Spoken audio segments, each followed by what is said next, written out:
Hi friends, I மோன் from கிஷப் academy. So இந்த வீடியோ பதிவில் தமிழ்நாட்டின் கலையும் கட்டிடக்கலையும் அப்படிங்கிற பாடத்தை தான் எடுத்துகிட்டு வர போகிறோம். இதில் வந்து பார்த்தீங்கன்னா பல்லவர்கள், பாண்டியர்கள், சோழர்கள், விஜயநகர ஆட்சியில் கட்டின சில கோயில்கள், அதை பற்றியான தகவல்கள் வந்து பார்த்திங்கன்னா ஸ்கூல் புக்கில் கொடுத்துருப்பாங்க. நாமளும் அதே தான் எடுத்துகிட்டு வந்திருக்கோம். அதில் வந்து பார்த்திங்கன்னா ஸ்கூல் புக்கில் சில கோயில்கள் பற்றி கொடுத்துருப்பாங்க இல்லையா, சரியா? அந்த கோயிலில் இருக்கிற எக்ஸ்ட்ரா தகவல்கள்லாம் வந்து பார்த்திங்கன்னா நம்ம கூகுள்லேருந்து சர்ச் பண்ணி தேவைப்படுற தகவல்கள், சரிங்களா, அதை மட்டும் நம்ம இந்த பாடத்தில் ஆட் பண்ணியிருக்கோம், சரியா? ஸோ இது ரொம்ப சின்ன பாடம் தான், எல்லாம் சேர்த்தே ஒரு 25 மேக்ஸிமம் ஒரு 1 ஹவருக்குள்ளே முடிஞ்சிடும், சரியா? ஸோ திராவிட கட்டிடக்கலை நம் மண்ணில் பிறந்தது. ஆக்சுவலாக கட்டிடக்கலைன்னு வரும்போது கோபுரங்கள் அந்த கட்டிடத்தின் அடிப்படையில் 3 பிரிப்பாங்க. திராவிடம், நாகரம், வேசரம் அப்படின்னு சொல்லிட்டுவாங்க. இல்லை திராவிடம் அப்படின்னு வர்றது வந்து பார்த்திங்கன்னா நம்ம தென்னிந்தியாவில் வரக்கூடிய கோயில்கள் தான் திராவிட கட்டிடக்கலை, சரியா? வேசரம் அப்படிங்கிறப்பது வந்து பார்த்திங்கன்னா இந்த நார்த் இந்தியா சைடு வரும். நாகரம் அப்படிங்கிறது நார்த் இந்தியா சைடு வரும். வேசரம் அப்படிங்கிறது இந்த ரெண்டுக்கும் நடுவில் வர மாதிரி இருக்கும், சரியா? ஸோ தமிழ் திராவிட கட்டக்கலையின் மரபிற்கு மகாபலிபுரத்தில் உள்ள 7ஆம் நூற்றாண்டை காலத்தில் கட்டிய முந்தைய குடைவரை கோயில்களை எடுத்துக்காட்டுகள்னு சொல்லியிருக்காங்க. இதுதான் அந்த மகாபலிபுரம். நான் எங்கெங்கேயோ போயிருக்கேன். நான் இது வரைக்கும் எனக்கு மகாபலிபுரம் போகிறதுக்கான சான்சஸ் கிடைக்கல. சென்னையில் இருக்கிற நிறையா பேர் போயிருப்பீங்க. எனக்கு அங்கே போகணும் ரொம்ப நாள் ஆசை. கண்டிப்பாக சீக்கிரம் போவேன் அப்படின்னு நம்புகிறேன். ஸோ அந்த மகாபலிபுரத்தில் இருக்கிற அந்த இது வந்து பார்த்திங்கன்னா ரொம்ப பிரசித்தி பெற்றது. இப்போலாம் வந்து பார்த்திங்கன்னா சென்னையில் இப்போ தான் ஃபாரினர்ஸ் வந்து பார்த்திங்கன்னா நிறைய இடத்த எக்ஸ்ப்ளோர் பண்ணுறாங்க. அப்போ வந்து பார்த்திங்கன்னா வந்து இறங்கணுன்னா ஃபஸ்ட்டு மகாபலிபுரம் தான் போவாங்க. மகாபலிபுரம் வந்து பார்த்திங்கன்னா 7ஆம் நூற்றாண்டுலேருந்து வரும், சரியா? அதாவது பல்லவர் காலத்து கோயில்கள். அது ஒரு 3-4 தலைமுறைகளை சேர்ந்தவர்கள் அடுத்தடுத்து அப்பா, அவரோட பையன், அவரோட பேரன் அப்படிங்கிற மாதிரி ஒரு 3-4 தலைமுறைகள் வந்து பார்த்திங்கன்னா தொடர்ந்து அந்த இடத்துல கட்டிக்கிட்டே வந்திருப்பாங்க. ஸோ இது எல்லாமே அந்த 7ஆம் நூற்றாண்டை சேர்ந்தது, சரியா? கிபி 7ஆம் நூற்றாண்டுக்கு முந்தைய நினைவு சின்னங்கள் தென்னிந்தியாவில் இல்லை. இதுதான் ரொம்ப முக்கியம். அதாவது நம்மளுக்கு கல்வெட்டுகள்லாம் கிடைச்சிருக்கு, நிறைய கிடைச்சிருக்கு. ஆனால் அந்த நினைவு சின்னங்கள் கோவில் மாதிரியான கொஞ்சம் பெரிய ஸ்ட்ரக்சர் வந்து பார்த்தீங்கன்னா 7ஆம் நூற்றாண்டுக்கு முன்னாடி இல்லை. ஏன் அப்படின்னு வந்து பார்த்தீங்கன்னா 7ஆம் நூற்றாண்டுலேருந்து தான் பாறையை குடைந்து குடைவரை கோயில்கள் கட்டுவதற்கான அந்த கட்டடக்கலை வளர்ந்துச்சு. அதுக்கு முன்னாடி கோயில்கள்லாம் வந்து பார்த்தீங்கன்னா பெரும்பாலும் மரத்தாலும் சுதையாலும் கட்டப்பட்டிருப்பாங்க, சரியா? மரம், மண் இதை வச்சு யூஸ் பண்ணி கட்டும்போது மரம் அப்படிங்கிறது வந்து பார்த்தீங்கன்னா நீங்கள் ரொம்ப நாள் வந்து அது இது பண்ண முடியாது. ஏன்னா அது அடிக்கடி வார்னிஷு மற்றெல்லாம் போகணும். மற்றெல்லாம் அந்த இன்செக்ட்ஸ்னால வந்து பார்த்திங்கன்னா அது சீக்கிரம் பாதிப்படைஞ்சிடும். அதனால் அது வந்து பார்த்திங்கன்னா இயற்கை சக்தியால் அழிவுக்கு உள்ளாக்கி இருக்கலாம் அப்படின்னு சொல்லிட்டு அறிஞர்கள் கூறுறாங்க. ஸோ தமிழ்நாட்டின் கட்டடக்கலைன்னு வரும்போது அது 5 கட்டங்களாக பிரிப்பாங்க. ஃபர்ஸ்ட் வந்து பார்த்திங்கன்னா பல்லவர் காலம், கிபி 600லேருந்து 850, கிட்டத்தட்ட 250 ஆண்டு காலம் தமிழ்நாடு இந்த சென்னை ஒட்டி அந்த பக்கம், சென்னையிலேருந்து காஞ்சிபுரம், திருவள்ளூர் இந்த பக்கம் இதெல்லாம் அவங்க ஆண்டிருப்பாங்க. அதற்கப்புறம் வந்து பார்த்திங்கன்னா முற்கால சோழர்கள் 850 to 1100, கரிகால் வளவன் இருக்கார் இல்லையா, அவர் காலத்தை தான் முற்கால சோழர்கள். அதுக்கப்புறம் பிற்கால சோழர்கள்னு வரும்போது விஜயாலயன், ராஜேந்திர சோழன், ராஜராஜ சோழன், 2ஆம் ராஜராஜன் இவங்களாம் வருவாங்க. இவங்களோட காலம் வந்து பார்த்திங்கன்னா 1100லேருந்து 1350 வரைக்கும். ஆக்சுவலாக அந்த 1100 அப்படிங்கிறதே வந்து பார்த்திங்கன்னா தவறு தான் நான் சொல்லுவேன். ஏன்னா 1000லேயே வந்துடுவார் அவர், சரியா? விஜயநகர நாயக்கர்கள் காலம் வந்து பார்த்திங்கன்னா இந்த 1350லேருந்து 1600, 1565 வந்து பார்த்திங்கன்னா விஜயநகர அரசு அழிக்கப்பட்டுரும் அந்த தலக்கோட்டை போருக்கு அப்புறம், சரியா? ஸோ அதை தொடர்ந்து இந்த விஜயநகர்கள் அப்புறம் வந்து பார்த்திங்கன்னா நாயக்கர் காலம், தெலுங்கு பேசுகிற பகுதியிலேருந்து வந்தவங்களோட காலம் வந்து பார்த்திங்கன்னா இந்த 1600. இந்த 1600க்கு அப்புறம் தான் முகலாயர்கள் வந்துடுவாங்க. ஸோ முகலாயர்கள் வரும்போது நவீன காலம். அந்த முகலாயர்கள் காலத்தில் வந்து பார்த்திங்கன்னா நமக்கு இந்த புது கோயில்கள்லாம் பெருசாக நம்ம எழுப்பல, அதோட முடிஞ்சு போச்சு. அங்கங்கே மசூதிகள் மற்ற இதெல்லாம் எழுப்பப்பட்டிருக்குமே தவிர, அதாவது எல்லா தமிழ்நாட்டில் நான் சொல்கிறேன், முகலாயர் காலத்தில் வரும்போது இங்கே வந்து அந்த கட்டடக்கலை கொஞ்சம் அப்படியே டவுன் ஆயிடுச்சு, சரியா? ஸோ இது ஸ்டார்டிங் இங்கே பல்லவர் காலம். பல்லவர் காலம் கிபி 600 to 850. தென்னிந்திய வரலாற்றில் பல்லவர்களை ஆண்ட காலம் அந்த 250 ஆண்ட காலம். இதில் வந்து பார்த்திங்கன்னா முதல்ல சிம்ம விஷ்ணுன்னு ஒருத்தர் இருப்பார், சரியா? அதுக்கப்புறம் வந்து பார்த்திங்கன்னா அவனிச்சிம்மன், சிம்ம விஷ்ணுவோட பையன் தான் மகேந்திரவர்மன். மகேந்திரவர்மனோட பையன் வந்து பார்த்திங்கன்னா நரசிம்மவர்மனோட பையன் வந்து பார்த்திங்கன்னா ராஜசிம்மன் வரும், சரியா. அதற்கப்புறம் வந்து பார்த்தீங்கன்னா 2ஆம் நரசிம்மவர்மன், 3ஆம் நரசிம்ம அந்த மாதிரி போகும். சரியா. ஸோ மகேந்திரவர்மன் காலம் தான் வந்து பார்த்தீங்கன்னா, அதுக்கு முன்னாடி எங்கள் அப்பாவே வந்து பார்த்தீங்கன்னா பல்லவர்கள் அங்கே ஆண்டுட்டு இருந்த சில பேர்த்த தோக்கடிச்சிட்டு களப்பிரர்களை தோக்கடிச்சு தான் வருவாங்க. சரியா. மகேந்திரவர்மனோட அப்பாவிலேருந்து ஸ்டார்ட் ஆகும். மகேந்திரவர்மன் பெரிய மன்னராக இருப்பார். மகேந்திரவர்மனை வந்து பார்த்தீங்கன்னா 2ஆம் புலிகேசி வந்து பார்த்தீங்கன்னா தோற்கடிச்சிருப்பார். மகேந்திரவர்மனோட பையன் வந்து பார்த்தீங்கன்னா 2ஆம் புலிகேசியோட ஏரியாவுக்கே போய் அவரை வாதாபியை அழித்து 2ஆம் புலிகேசி கொன்றுவார். ஸோ அப்பா பையன் இவங்க எல்லாமே பயங்கர பராக்கிரமான வீரர்கள். அதிலும் மகேந்திரவர்மன்லாம் வந்து பார்த்தீங்கன்னா நிறைய இடம் பல்லவ வம்சம் அவர் காலத்துல இருந்தால் வளரும். சரியா. கடைசி பல்லவன் அப்படின்னு வந்து பார்த்தீங்கன்னா அபாசிதவர்மன் சொல்றாங்க. அபராஜித்தன் அப்படிங்கிற மாதிரி வரும். சரிங்களா. அபராசிதவர்மன் இதெல்லாம் ஸ்கூல் புக்கில் இல்லைன்னு நினைக்கிறேன், பார்த்துங்க. சரியா. இது பௌத்த சமண மதங்களின் வீழ்ச்சியும் சைவம் வைணவத்தின் எழுச்சியும் கண்ட காலம். தமிழ்நாட்டில் கலை, கட்டிடம், இலக்கியம் வளர்ச்சி அடைந்தன. அதாவது மகேந்திரவர்மன் வந்து பார்த்தீங்கன்னா சமண மதத்தை தழுவிருப்பார். சரியா. திருநாவுக்கரசர் தான் போய் வந்து பார்த்தீங்கன்னா மகேந்திரவர்மனை சமணத்திலேருந்து சைவத்துக்கு மாற்றிருப்பார். அதற்கப்புறம் இவர் என்ன பண்ணுவார், சமணர்களையே சில பேர்த்த வந்து பார்த்தீங்கன்னா கொள்றதை இவங்க இடத்தெல்லாம் வந்து பார்த்தீங்கன்னா அழிக்கிறது அப்படிங்கிற மாதிரி மாறி இருப்பார். ஸோ ஆரம்பத்தில் மகேந்திரவர்மன் வரைக்கும் சமணம் தான் பெருசாக இருக்கும். மகேந்திரவர்மனை திருநாவுக்கரசரை திருஞான சம்பந்தர்னா தெரியல, எனக்கு தெரிஞ்சு திருநாவுக்கரசர் அப்பர்னு நினைக்கிறேன், அப்பர் தான் மாற்றுவார். அதுக்கப்புறம் தான் வந்து பார்த்தீங்கன்னா சைனமும் வைணமும் எழுச்சி அடையும். எழுச்சி அடையும் போது தான் வந்து பார்த்தீங்கன்னா சைவத்துக்கும் வைணவத்துக்கும் கோயில்கள் பரவும். உங்களுக்கு புரியுதுங்களா. ஸோ சமணன் வரும்போது சமணத்துக்குன்னு பெருசாக கோயில்கள்லாம் கிடையாது, விகாரங்கள் மண்டபங்கள் இந்த மாதிரி தான் கட்டுவாங்க, கடவுள்கள் கோயிலில் இல்லை. சரியா. சைவம் வைணவத்தோட எழுச்சி தான் வந்து பார்த்தீங்கன்னா அந்த கலையும் இலக்கியம் கட்டடக்கலையெல்லாம் வளர்ச்சி அடைறதுக்கான காரணமாக இருக்கும். சரியா. இவங்க வந்து பார்த்தீங்கன்னா காஞ்சிபுரத்தை தலைநகராக கொண்டு ஆண்டிருப்பாங்க. இவங்களோட சின்னம் அப்படின்னு வந்து பார்த்தீங்கன்னா நந்தி, சிங்கம், மேக்சிமம் நந்தி தான். சரியா. இந்த சிங்கத்தையும் பயன்படுத்தியிருப்பாங்க. சரியா. பல்லவர் காலத்தில் குடைவரை கோயில்கள் என்னும் நிலையிலிருந்து கட்டுமான கோயில்கள் என்னும் மாற்றத்திற்கு உள்ளானது. ஸோ பல்லவர் காலத்தில் ஆரம்பத்தில் குடைவரை கோயில்கள் தான் இருப்பாங்க. குடைவரைனா ஒரு பாறை இருக்கும், அந்த பாறை அப்படியே குடைஞ்சி கட்டுறது தான் வந்து பார்த்தீங்கன்னா குடைவரை கோயில். அந்த வரைனா மலைன்னு சொல்லுவாங்களா, அந்த மலையை குடைந்து கட்டுறது தான் குடைவரை கோயில். சரியா. ஸோ மலையின் பாறை ஒரு பரப்பிலிருந்து தேவைப்படும் வடிவத்தில் ஒரு பாறையை வெட்டப்பட்டு செதுக்கப்பட்டு தனி ஒரு பாறையாக ஆக்கப்படும். இதெல்லாம் வாங்க பாருங்க, இது ஃபுல்லா பாறை. சரியா. இது ஃபுல்லா பாறை, அது அப்படியே குடைஞ்சி கட்டியிருக்காங்க. ஸோ இந்த குடைவரை கட்டடக்கலைக்கு முன்னோடியாக இருந்தவர் வந்து பார்த்தீங்கன்னா பல்லவ அரசர் மகேந்திரவர்மர். அவரோட ஒரு இதுவே வந்து பார்த்தீங்கன்னா ஒரு இடத்துல வந்து பார்த்தீங்கன்னா குடைஞ்சி கட்டியிருக்காங்க. இது அவரோட ஒரு இதுதான்.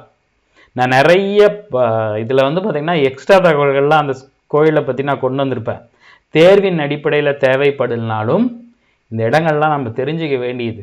சரியா. நமக்கு அப்புறம் நம்ம குழந்தைங்க முடிஞ்சால் நம்மளாம் வந்து பார்த்திங்கன்னா வாழ்க்கையில் வந்து பார்த்திங்கன்னா இங்கெல்லாம் டெஸ்டினேஷன் போகணும் அப்படின்னா நிறையா பேர் வந்து இப்போ எல்லாத்துக்குமே ஒரு டெஸ்டினேஷன் இருக்கும்.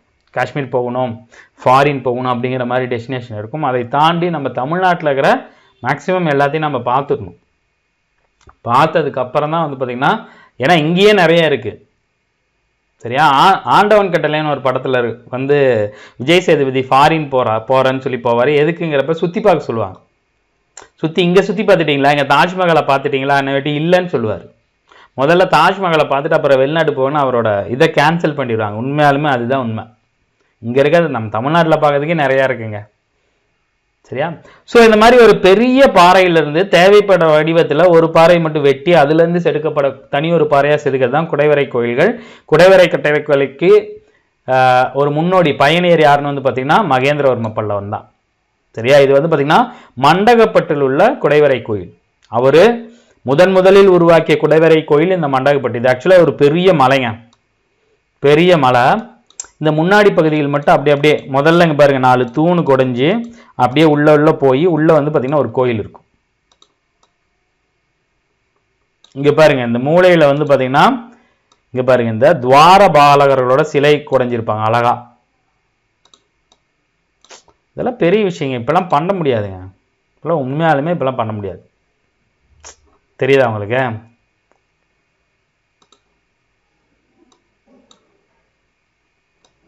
ஒரு பெரிய மலை இது. இந்த மலையை குடைஞ்சி 4 தூணு, 2 பக்கம் வந்து பார்த்தீங்கன்னா துவார பாலகர்கள் சிலை இருக்குது பாரு. உள்ளே வந்து பார்த்தீங்கன்னா அதுக்கப்புறம் ஒரு லைன் இருக்கும், அதில் ஒரு 3 தூணோ 2 தூணோ இருக்கும், அதுக்குள்ளே தான் கோயில் இருக்கும். சரியா? இந்த மண்டகப்பட்டில் முதல் குடைவரை கோயில் தான் மகேந்திரவர்மன் பல்லவன் தோண்டிய முதல் கோயில். சரிங்களா? குடைவரை கோயில் முன்புறத்தில் தூண்களை கோயிலை தாங்கி நிற்கிற மாதிரி கட்டியிருக்கிறாங்க. சரிங்களா? அனைத்திலும் சுவற்றில் செதுக்கப்பட்ட ஒரு கருவறையும் அதற்கு முன்பாக முன்னோக்கிய ஒரு மண்டபம். முதல்ல 4 தூண் தாங்கியிருக்கு, அதை தாண்டி மண்டபம், அதை தாண்டி உள்ள கோயில், அந்த கோயிலுக்குள்ள இருக்கிற சாமியும் முன்னோக்கி அப்படியே குடைஞ்சிருப்பாங்க. ஸோ இரு பக்கங்களின் பாலகர்கள் அப்படின்னா வாய்க்காப்பலர். நீங்கள் பழனி இந்த மாதிரி கோயிலுக்கு போனீங்கன்னா உள்ளே போகிறதுக்கு முன்னாடி வெளியே 2 மீசை பெருசாக வச்சுக்கிட்டு காட்ஸ் மாதிரி நின்றுட்டு இருப்பாங்க. அது அவங்க தான் வந்து பார்த்தீங்கன்னா துவார பாலகர்கள்.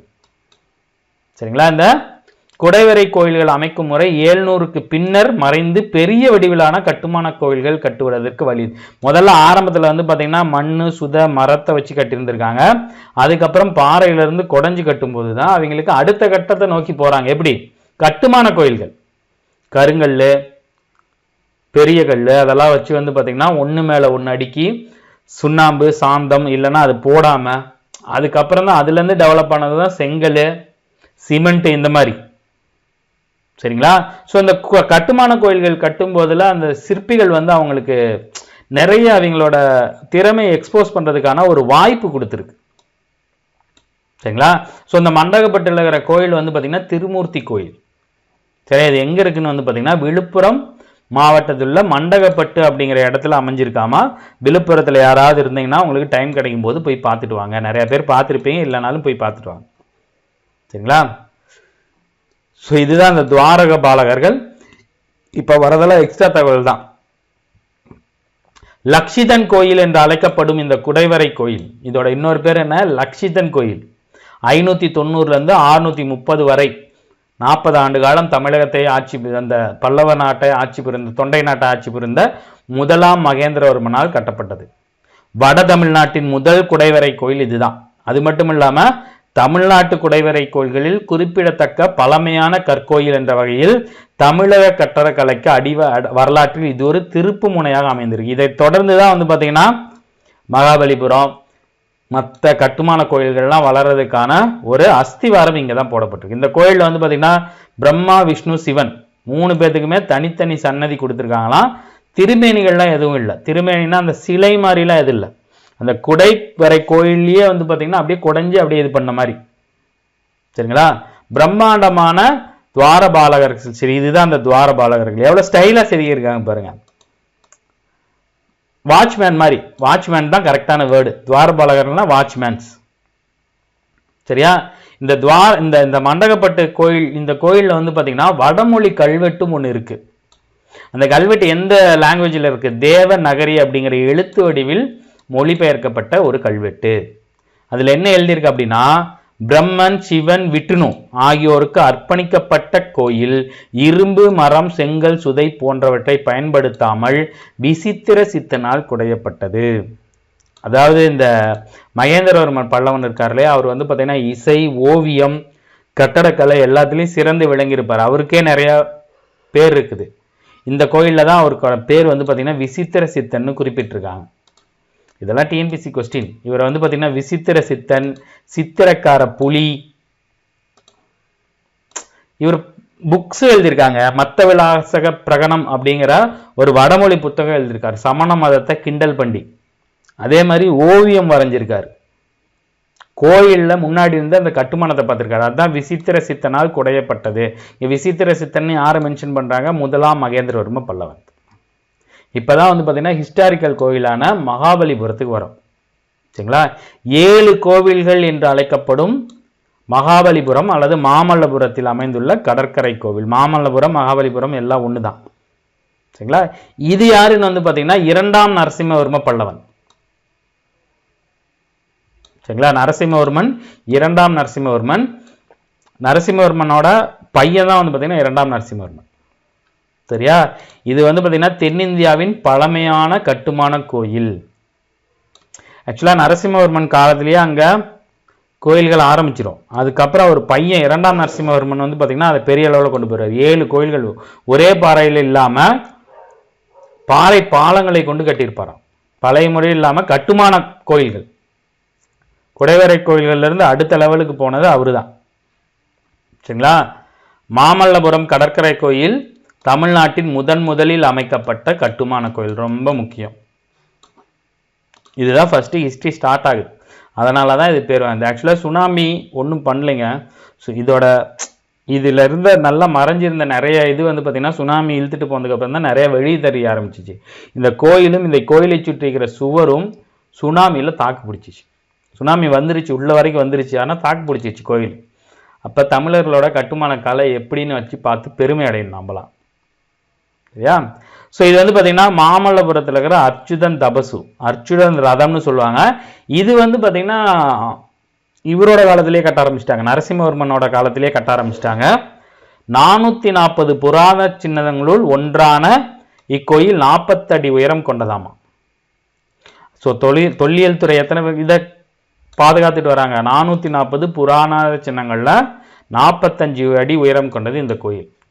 லிங்க வடிவத்தில் காட்சி தரும் சோமசுந்தரர் எனும் பள்ளி கொண்டனுடையில் ஜலசைன பெருமாள் சேதமடைந்த நிலையிலும் காட்சி அளிக்கிறது. கடற்கரை கோயில் 1984 யுனெஸ்கோ நிறுவனத்தால பாரம்பரிய களங்களில் ஒன்றாக அறிவிக்கப்பட்டது. அப்படின்னா அங்கே யாரும் டேமேஜ் பண்ண முடியாது, நீங்க எதுவும் பண்ண முடியாதாங்க. சரியா? ஆக்சுவலாக இந்த கோயில் வந்து பார்த்தீங்கன்னா 7 அடுக்கு தூபிகள்னு சொல்றாங்க. மார்க்கோ போலா அவருக்கு பின்னாடி ஆசியாவுக்கு வந்த ஐரோப்பிய வணிகர்கள் இந்த இடத்த வந்து பார்த்தீங்கன்னா 7 தூபிகள்னு அடிக்கிருக்காங்க. காரணம் என்ன அப்படின்னா 7 அடுக்கு தூபிகளில் ஒன்று இந்த கடற்கரை கோயில். 7 அடுக்கு இருக்கிற மாதிரி இருந்துச்சாமா. அதாவது இது வந்து இந்த கோயில் வந்து அந்த கடற்கரையில பயணம் செஞ்சுட்டு வர மாலுமிகளுக்கு வந்து பார்த்தீங்கன்னா ஒரு கலங்கரை விளக்கம் மாதிரி செயல்பட்டு இருக்கு. இதை பார்த்துட்டு இதை நோக்கி வந்திருக்காங்க. சரிங்களா? ஸோ கருங்கற்களை கொண்டு சிதைந்து போன ஒரு பழைய கோவில் வந்து பார்த்தீங்கன்னா சுனாமிக்கு அப்புறம் வந்து பார்த்தீங்கன்னா அந்த இது வந்து வெளியே வந்திருக்கு.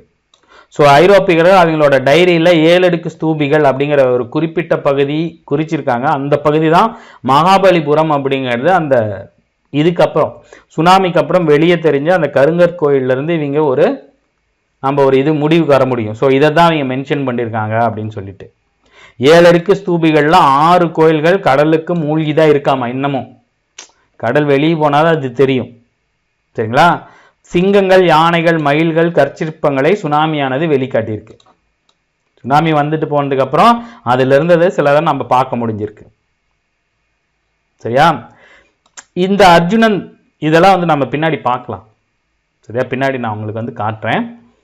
ஸோ ராஜசிம்மன் என்று அறியப்பட்ட பல்லவ மன்னன், அதாவது நரசிம்மவர்ம பல்லவனோட பையன் தான் வந்து பார்த்தீங்கன்னா இரண்டாம் நரசிம்மவர்மன். சரியா? இவங்க அப்பா வந்து பார்த்தீங்கன்னா நரசிம்மவர்மன், அவரை வந்து பார்த்தீங்கன்னா மாமல்லன்னு சொல்லுவாங்க. ஏன் அப்படின்னா மற்போரில் சிறந்தவர், குஸ்தி. அவரோட பையன் வந்து பார்த்தீங்கன்னா ராஜசிம்மன். ஆக்சுவல் பேர், அவரோட பேர் வந்து பார்த்தீங்கன்னா இரண்டாம் நரசிம்மவர்மன். இவர் தான் காஞ்சி கைலாசநாதர் கோயிலை கட்டியிருக்காரு. நான் பார்க்கணும்னு ஆசைப்படக்கூடிய இடங்கள்ல இதுவும் ஒன்று. சரிங்களா? பல காலகட்டங்களையும் சேர்ந்த ஒரு கோயில் ஒன்று. இதுவும் ரொம்ப முக்கியமான ஒரு பெரிய திருப்பு முனையான ஒரு கட்டிடம். ஏன்னா இது வந்து பார்த்தீங்கன்னா கல்வெட்டு, இது வந்து கட்டுமான கோயில்ல ரொம்ப சிறந்தது, காலத்தால் முந்தியது. ஃபர்ஸ்ட் கட்டுமான கோயில்னு வந்து பார்த்தீங்கன்னா மகாபலிபுரம். அதை தொடர்ந்து தனியாக ஒரு இடத்துல பெரிய அளவில் ஒரு பெரிய ஸ்ட்ரக்சராக கட்டுனது வந்து பார்த்தீங்கன்னா இந்த காஞ்சி கைலாசநாதர் கோயில். இதை கட்டியவர் வந்து பார்த்தீங்கன்னா இரண்டாம் நரசிம்மவர்மன் என்று அழைக்கப்படக்கூடிய ராஜசிம்மன். சரியா? இந்த கோயிலை வந்து பார்த்தீங்கன்னா ராஜசிம்மேஸ்வரம் அப்படின்னு சொல்றாங்களாம். சரியா? இந்த கோயிலில் தான் விமானத்துடன் கூடிய கருவறையும் அதற்கு முன்பக்கம் தூண்களுடன் கூடிய ஒரு மண்டபமும் கொண்டிருந்தது. இவ்விரு கட்டிடங்களும் உயர்ந்த மதிலால் சூழப்பட்டது. அதாவது விமானம்னா இங்க நிறைய பேருக்கு தெரியாது, கோபுரம் வேற விமானம் வேற. இப்ப இங்க வந்து பாத்தீங்கன்னா இங்கதான் உள்ள சாமி இருப்பாரு. சரியா? இங்க சாமி இருக்காருன்னு வச்சிங்களேன். சாமி இருக்கிற கருவறைக்கு மேல கட்டியிருக்காங்கல்ல, அதுதான் விமானம். முன்னாடி மண்டபம் கட்டியிருக்காங்கல்ல, மண்டபத்துக்கு முன்னாடி வருது இல்ல, இதுதான் வந்து பார்த்தீங்கன்னா கோபுரம். ஸோ இங்கதான் வந்து பார்த்தீங்கன்னா கருவறைக்கு மேல விமானமும், அதை தொடர்ந்து மண்டபமும், மண்டபத்தை தொடர்ந்து கோபுரமும் கட்டப்பட்டிருக்கு. இதை தொடர்ந்து இங்க சுற்றுச்சுவர்கள் இருந்திருக்கு. சூப்பர்ல. இந்த கோயில்ல வந்து பார்த்தீங்கன்னா ஒன்று சிவபெருமானுக்கும் இன்னொன்று விஷ்ணுவுக்கும் படைத்தளிக்கப்பட்டுள்ளது. ரெண்டாவது வந்து பார்த்தீங்கன்னா காஞ்சிபுரத்தில் இருக்கிற வைகுண்ட பெருமாள் கோயில். இதுவும் காஞ்சிபுரத்தில் தான் இருக்குது. சூப்பராக இருக்குது பாருங்க. இந்த கோயில் வந்து பார்த்தீங்கன்னா 2ஆம் நந்திவர்மன், அது 2ஆம் நரசிம்மவர்மன்.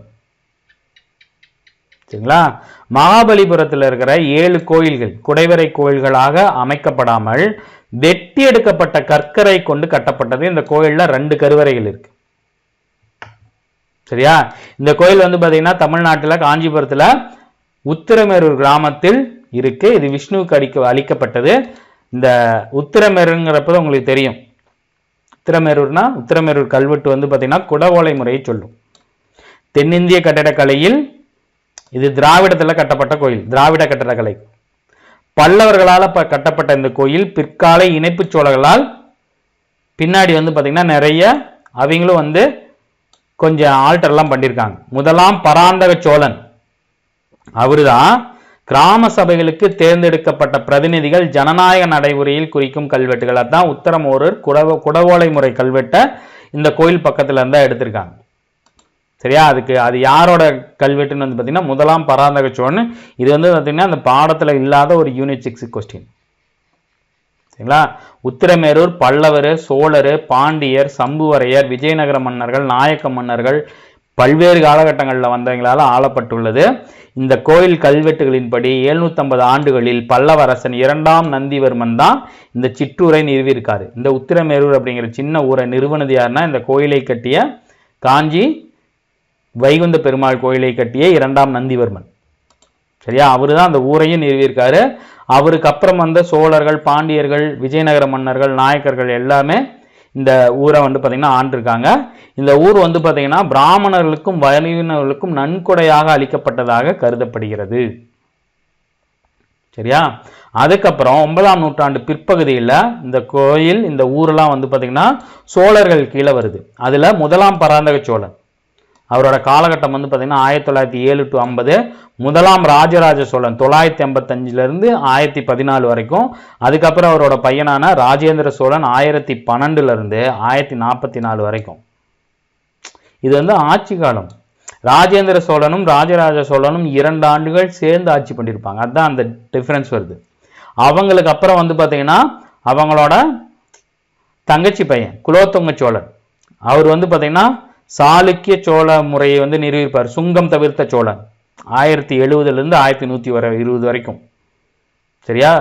இதுல இந்த பல்வேறு சோழ அரசர்களை பற்றிய காலங்களில் அளிக்கப்பட்ட பொருள்களை பற்றிய கல்வெட்டுகள் இந்த கோயில்கிட்ட இருக்கு. சரியா? அதே மாதிரி இப்ப இருக்கிற இந்த எலெக்ஷன் முறை இருக்கு இல்லையா, அதற்கெல்லாம் முந்தையதான் குடவோலை முறை. இந்த குடவோலை முறைனா ஒரு ஓலையில பேர் எழுதி ஒரு குடத்துக்குள்ள ஒரு இதுக்குள்ள பானைக்குள்ள போட்டுருவாங்க. இப்போ ஏதாவது ஒரு பெண் குழந்தையை கூப்பிட்டு அதை எடுக்கும்போது அதில் யார் பேர் வருதோ அவர் தான் அடுத்த அந்த கிராமத்துக்கு தலைவர். அதுதான் இப்பயும் எலெக்ஷனில் இருக்குது. சரியா? மக்களே தேர்ந்தெடுக்கக்கூடிய ஒரு முறை. ஸோ அந்த குடைவலை முறையை பற்றிய முதலாம் பராந்தக சோழனோட கல்வெட்டுகள் இந்த உத்திரமேரூரில் கிடைக்குது. சரியா? பராந்தக சோழன் காலத்திலையும் சோழர்கள் காலத்திலையும் கிராம தலைவர்களை தேர்ந்தெடுக்கக்கூடிய ஜனநாயக முறையான இந்த குடவோலை முறையை பற்றி இந்த கோயிலோட கல்வெட்டுகள் குறிப்பிடுகின்றன. ரொம்ப ரொம்ப முக்கியம்.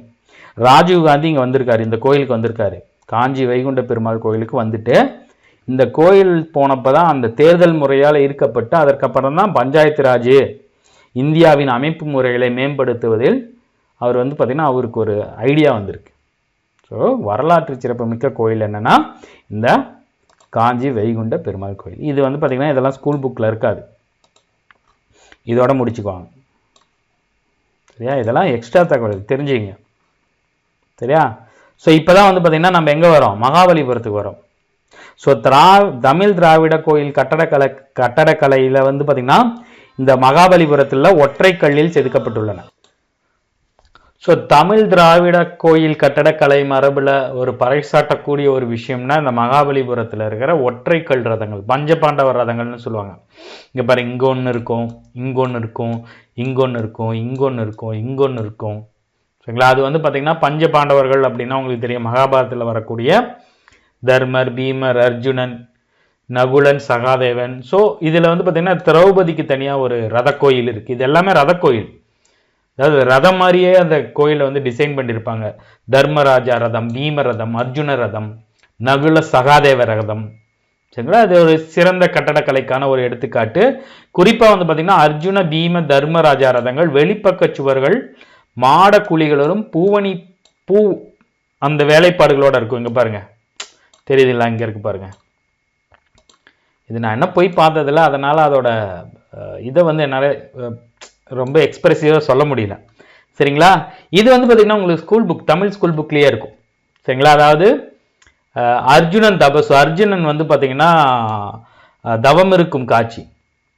சரிங்களா? இதில் வந்து பார்த்தீங்கன்னா கருங்கல் பாறையின் மீது புடைப்பு சிற்பாக செதுக்கப்பட்டுள்ள அர்ஜுனன் தவம் இருக்கும் காட்சி பிரம்மாண்டமான கலைப்படைப்புன்றாங்க.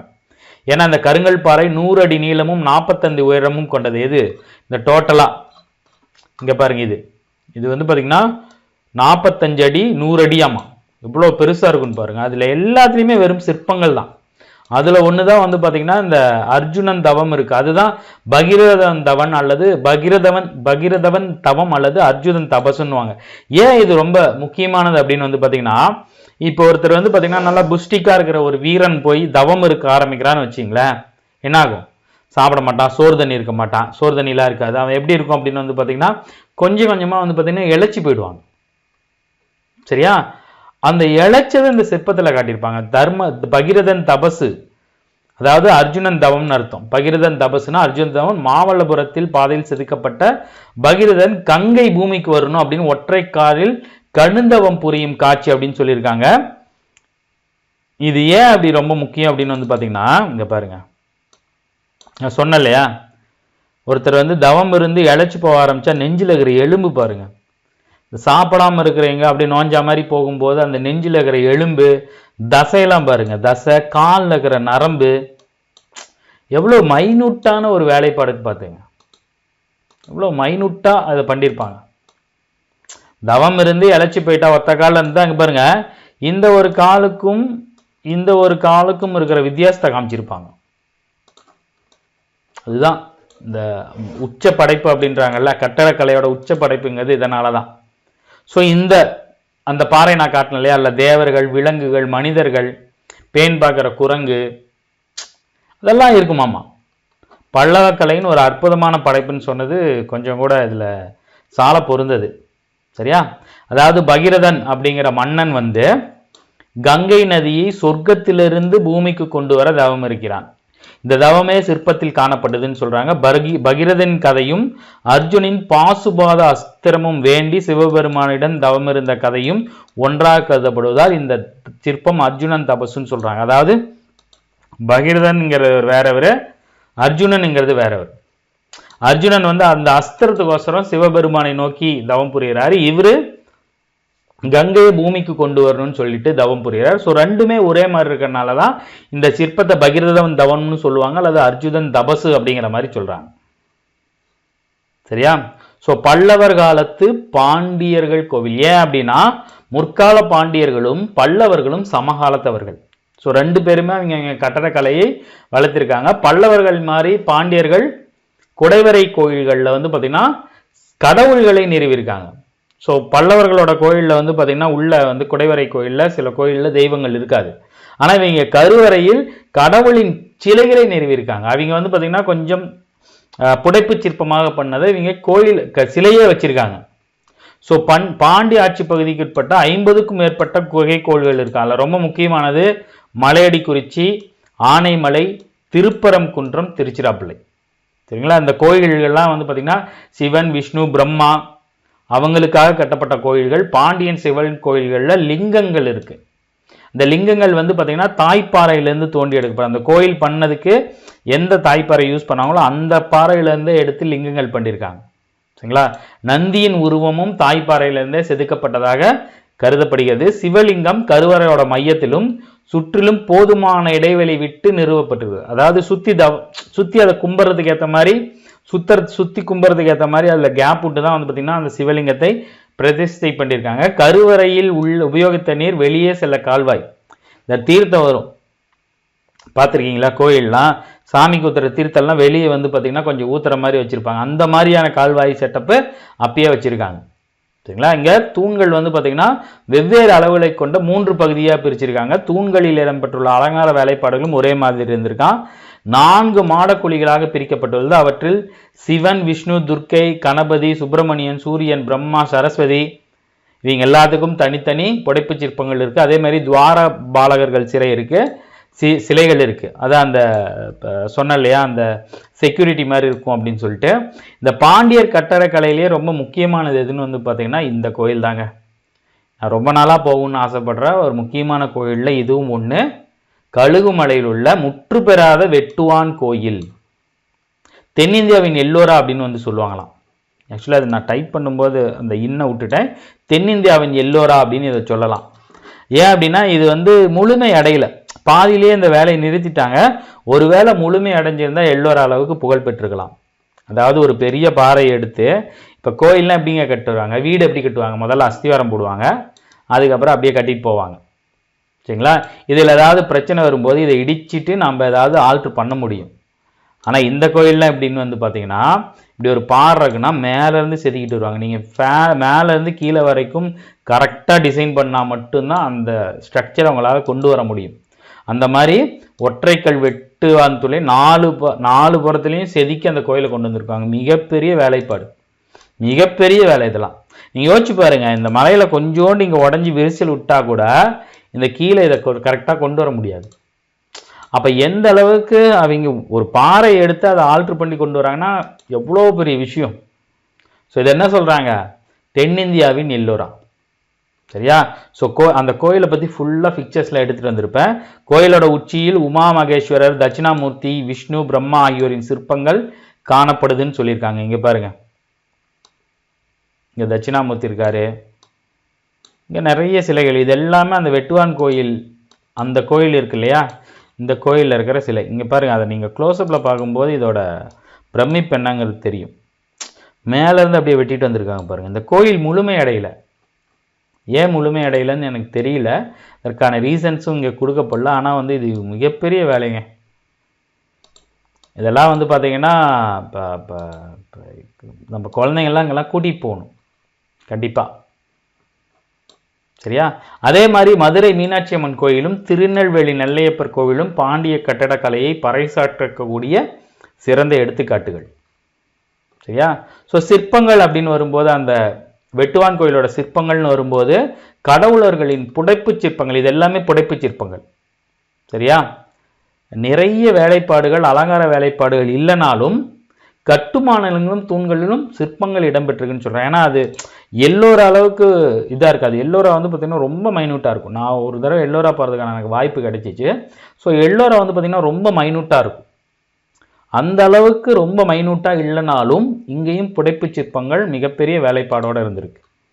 அதே மாதிரி கம்பீரமாகவும் அகன்ற தோள்களோடும் ஒடிசலான உடல்வாகோடும் அழகான ஆபரணங்களோடும் உயரமான கிரீடங்களோடும் காட்சியளிக்கின்றன்னு சொல்லியிருக்காங்க. இதெல்லாம் வந்து தேர்வின் அடிப்படையில் ரொம்ப முக்கியம். எங்க வெட்டுவான் கோயில் காணப்படக்கூடிய சிற்பங்கள். கிரீடெல்லாம் பாருங்கள், ஹைட்டாக இருக்குது பாருங்கள். கிரீடெல்லாம் வந்து பார்த்திங்கன்னா கொஞ்சம் ஹைட்டாக இருக்குது, ஒல்லியாக இருக்குது, ஹைட்டாக இருக்க மாதிரி இருக்காங்க. நல்லா அகன்ற தோல். இங்கே பாருங்கள், நல்ல தோல் பாருங்கள் எவ்வளோ அகன்று இருக்குன்னு. இதெல்லாம் இதோட தனித்தன்மை. அதே மாதிரி பாண்டியர் காலத்து ரொம்ப முக்கியமான குடைவரை கோயில்கள்னு வந்து பார்த்திங்கன்னா திருப்பரங்குன்றம், கழுகுமலை, நம்ம மேலே பார்த்த கழுகுமலை, ஆனைமலை. ஆக்சுவலாக நான் ஆனைமலை போயிருக்கேன், ஆனால் இந்த கோயில்கள்லாம் நான் போனதில்லை. சிவன், விஷ்ணு, பிரம்மன், பார்வதி, சுப்பிரமணியன், கணபதி, தட்சிணாமூர்த்தி எல்லாமே அங்கே புடைப்பு சிற்பங்கள் இருந்திருக்கு. அதே மாதிரி மதுரை சுற்றி தான், பாண்டியர்களாவே மதுரை இல்லையா, அதோட சுற்றி நிறைய சிலைகள் இப்போது மதுரையோட அருங்காட்சியகத்தில் இருக்கான்னு சொல்கிறாங்க. ஆக்சுவலாக அது கிடைச்சிக்கிட்டே இருக்குங்க. இப்போ கூட ஒரு ரீசெண்டாக ஒரு 2 மாதத்துக்கு ஒரு 2 மாதத்துக்கு 3 மாதத்துக்கு முன்னாடி கூட ஒரு வீடு கட்ட தோண்டும் போது ஒரு 50 சிலை கிடச்சிருக்கு. சரியா. அடுத்து நம்ம பார்க்க போகிறது வந்து பார்த்திங்கன்னா சித்தன்ன வாசல் ஓவியங்கள். இதுதான் அந்த சித்தன்ன வாசல் ஓவியம். இந்த சித்தன்ன வாசல் ஓவியம் அஜந்தாவில் இருக்கக்கூடிய ஓவியங்களோட ஒப்புமைப்படுத்த அளவுக்கு ஆக்சுவலாக இங்கே நிறைய இருந்திருக்கு. ஆனால் வந்து பார்த்திங்கன்னா காலப்போக்கில் இதோட முக்கியத்துவம் தெரியாமல் அழிய விட்டுட்டாங்க. நம்மளுக்கு நிறைய கிடைக்கல.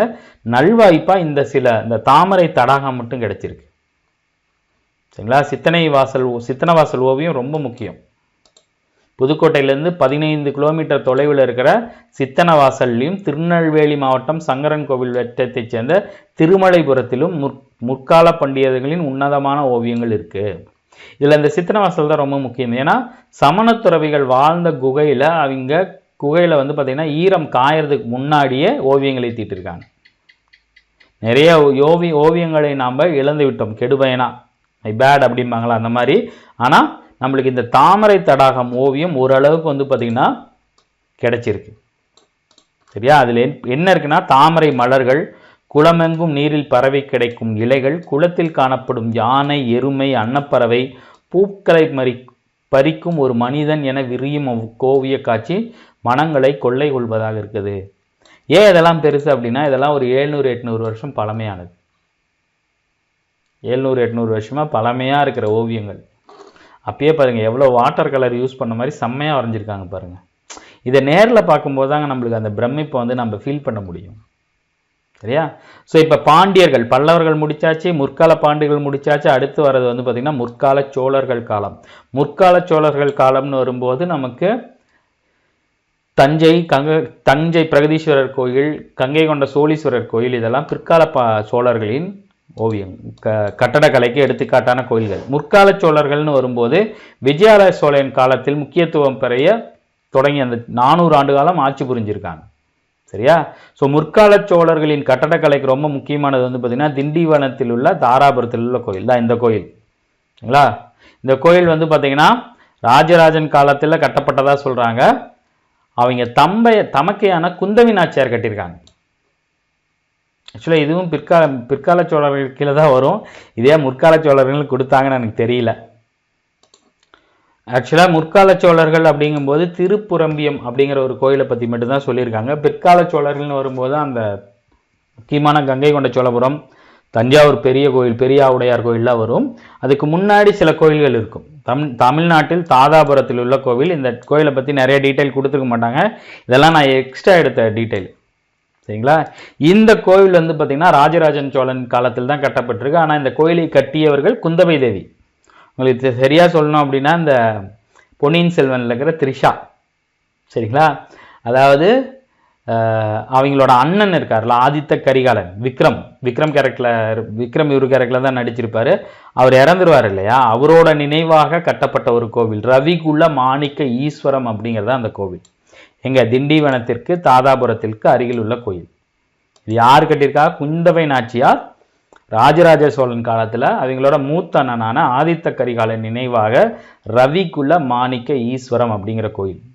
குந்தவை நாச்சியாரோட திருவுருவச் சிலையும் அந்த கோவிலில் இருக்குது. இந்த கோவில் வந்து பார்த்திங்கன்னா அது குந்தவை நாச்சியார் சிலைன்னு ஏன் சொல்கிறாங்க அப்படின்னா அழகிய மங்கை ஒருவரின் உருவச் சிலைகள் அது. இதுதான் குந்தவை நாச்சியாரோட சிலையாக இருக்கும் அப்படின்னு கருதப்படுது. ராஜராஜ சோழனோட 19வது ஆட்சி காலத்தில் இந்த கோயில் அவங்க கட்டியிருக்காங்க. சரிங்களா.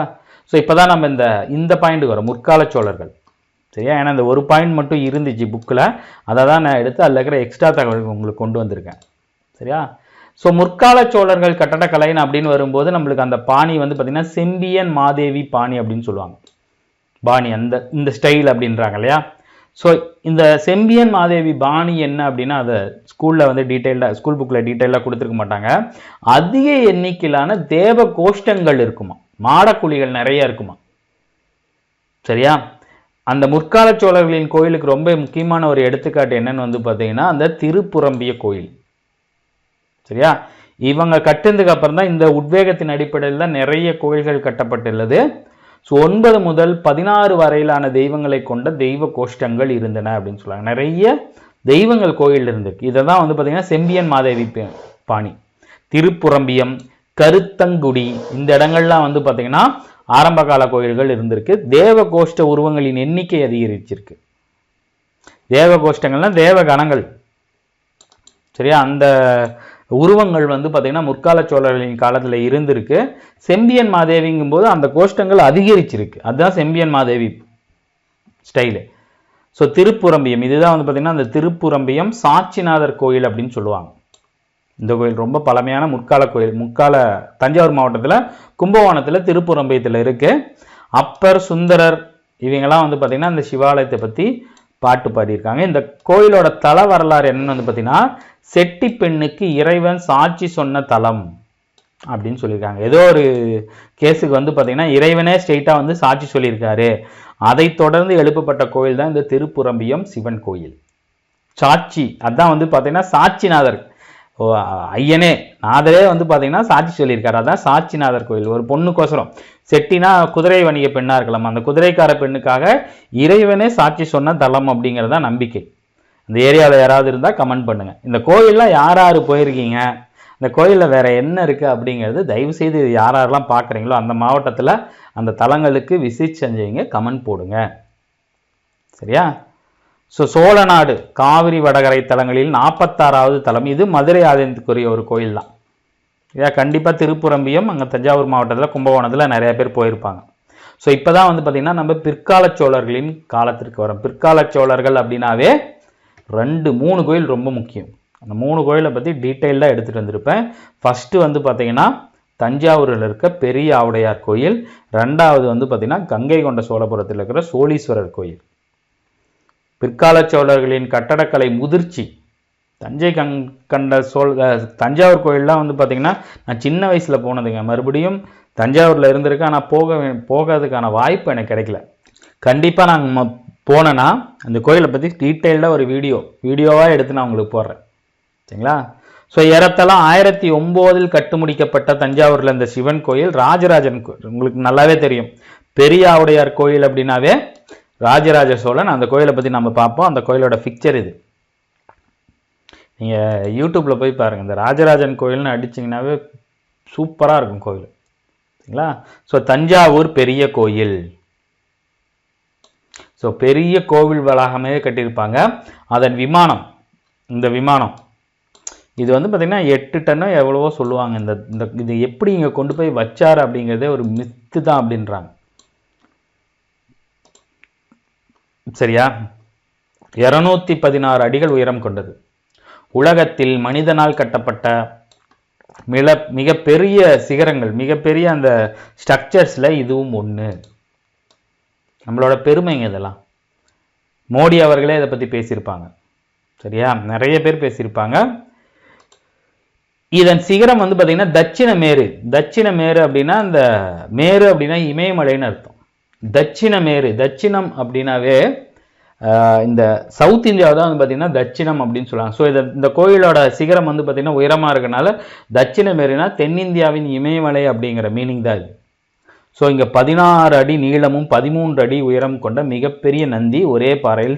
இந்த பாறை வந்து பார்த்திங்கன்னா ராஜராஜன் சோழத்துக்கு பாறைங்கிற பாருங்க. இந்த நந்தி வந்து பார்த்திங்கன்னா ஒரே பாறையில் பண்ணியிருக்காங்க. இது ராஜராஜ சோழன் காலத்து நந்தி இல்லை, அவருக்கு பின்னாடி வந்தவங்க வச்ச நந்தி இது.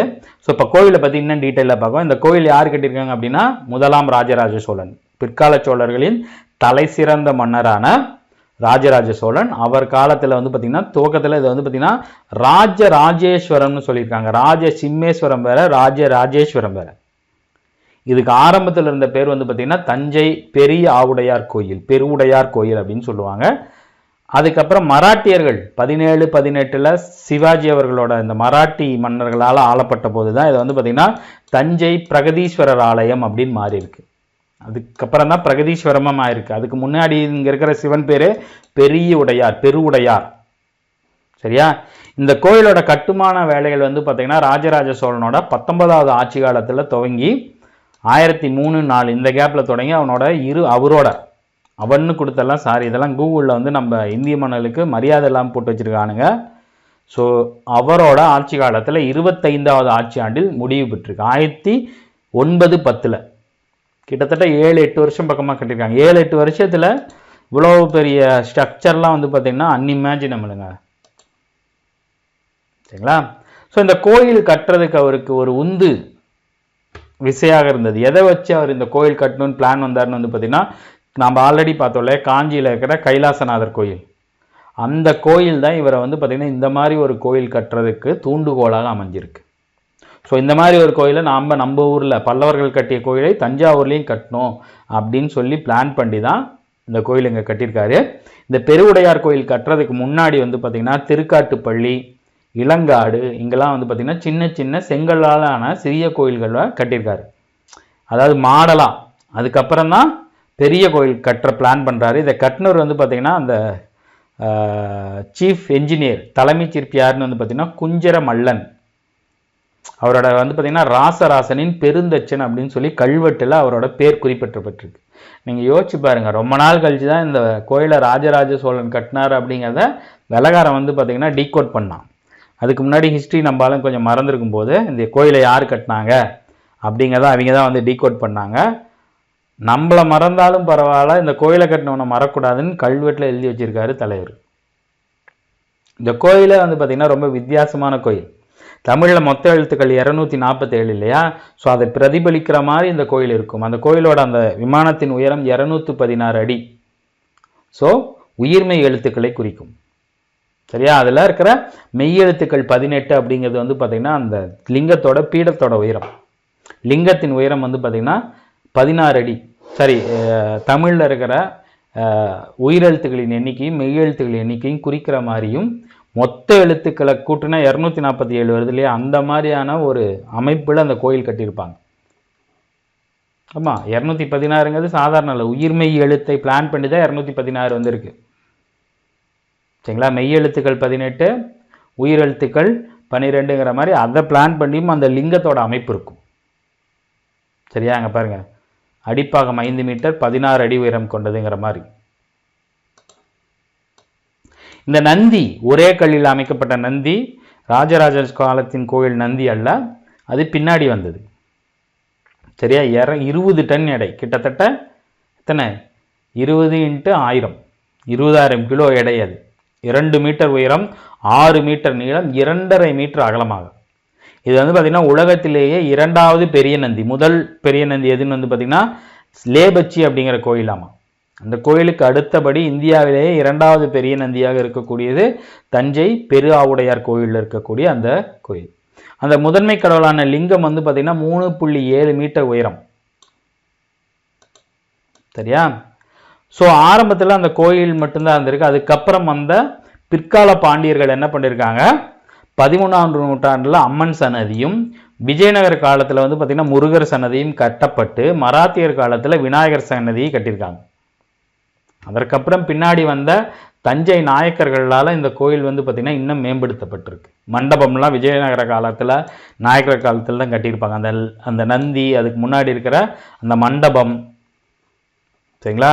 நம்மளால கட்டினது வந்து பார்த்திங்கன்னா இதோட முடிஞ்சிடும். இதுக்கப்புறம் வந்து பார்த்திங்கன்னா நந்தி ஒன்று வரும், மண்டபம் ஒன்று வரும். இதெல்லாம் பின்னாடி இருக்கிறவங்க வந்த காலத்தில் கட்டினது. சரியா?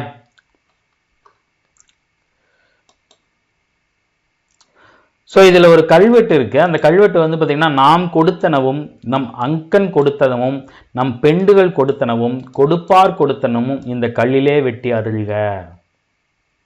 இதுதான் வந்து பார்த்திங்கன்னா ராஜராஜ சோழன் எவ்வளோ மிகச்சிறந்த ஒரு பண்பாளர், ஒரு ஆட்சியாளருங்கிறது இந்த கல்வெட்டுலேருந்தே நம்ம புரிஞ்சுக்கலாம். ஏன் அப்படின்னா அவரோட பங்களிப்பு மட்டுமின்றி தலைமை சீஃப் என்ஜினியர் அவரோட குஞ்சிரமல்லன் ஒரு பேர் போட்டிருக்காங்களே, அது எல்லாமே இந்த கோயிலுக்கு வந்து பார்த்திங்கன்னா நன்கொடைகள் கொடுத்தது. நம்ம அக்கன் கொடுத்தது அப்படின்னா ராஜராஜ சோழனோட அக்காவான குந்தவை தேவி அவங்கள தானே எடுத்து வளர்த்திருப்பாங்க. அந்த மன்னருக்கு அடுத்து அவங்க எடுத்து வளர்த்துன குந்தவை தேவி தான் வந்து பார்த்திங்கன்னா அவங்க அக்கா கொடுத்தது அப்படின்னு சொல்லியிருக்காங்க.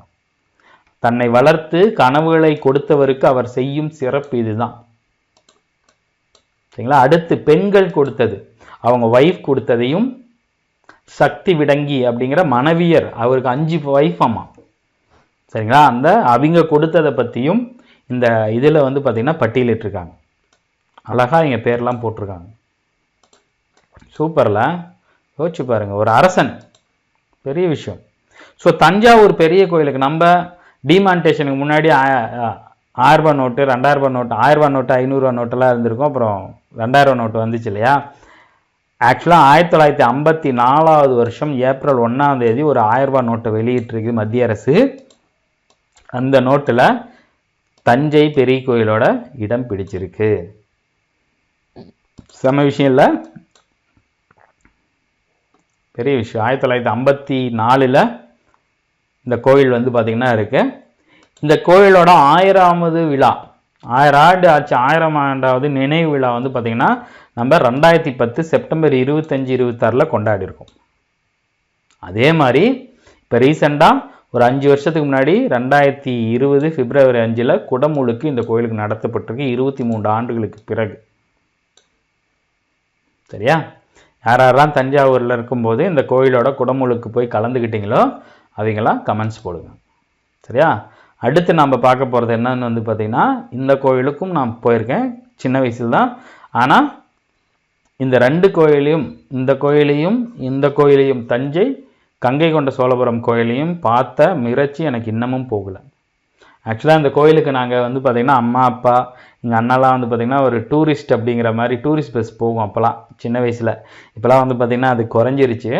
ஒரு 2 நாள் 3 நாள் ட்ரிப்பு வந்து பார்த்திங்கன்னா அங்கே ஏரியாவில் இருக்கிற யாராவது ஒருத்தர் சேர்த்தி ஃபேமிலியில் வந்து பார்த்திங்கன்னா 4 பேர் 5 பேர்னு அந்த ஏரியாவில் இருக்கிறவங்களாம் போவாங்க. ஸோ நான் அப்படி போகும்போது இந்த கோயிலுக்கு போயிருக்கிறேன். இந்த கோயிலுக்கு போகும்போது ஒரு எப்படி சொல்கிறது, ஒரு மிகப்பெரிய ஒரு பாக்கியமாக அந்த கோயிலில் யாருமே இல்லை, எங்கள் பஸ்ஸுக்காரங்க மட்டும்தான் இருந்தாங்க. ரொம்ப நேரம் இந்த கோயிலில் ஸ்பெண்ட் பண்ணோம். ரொம்ப ரொம்ப ரொம்ப ரம்யமாக இருந்திருக்கும்.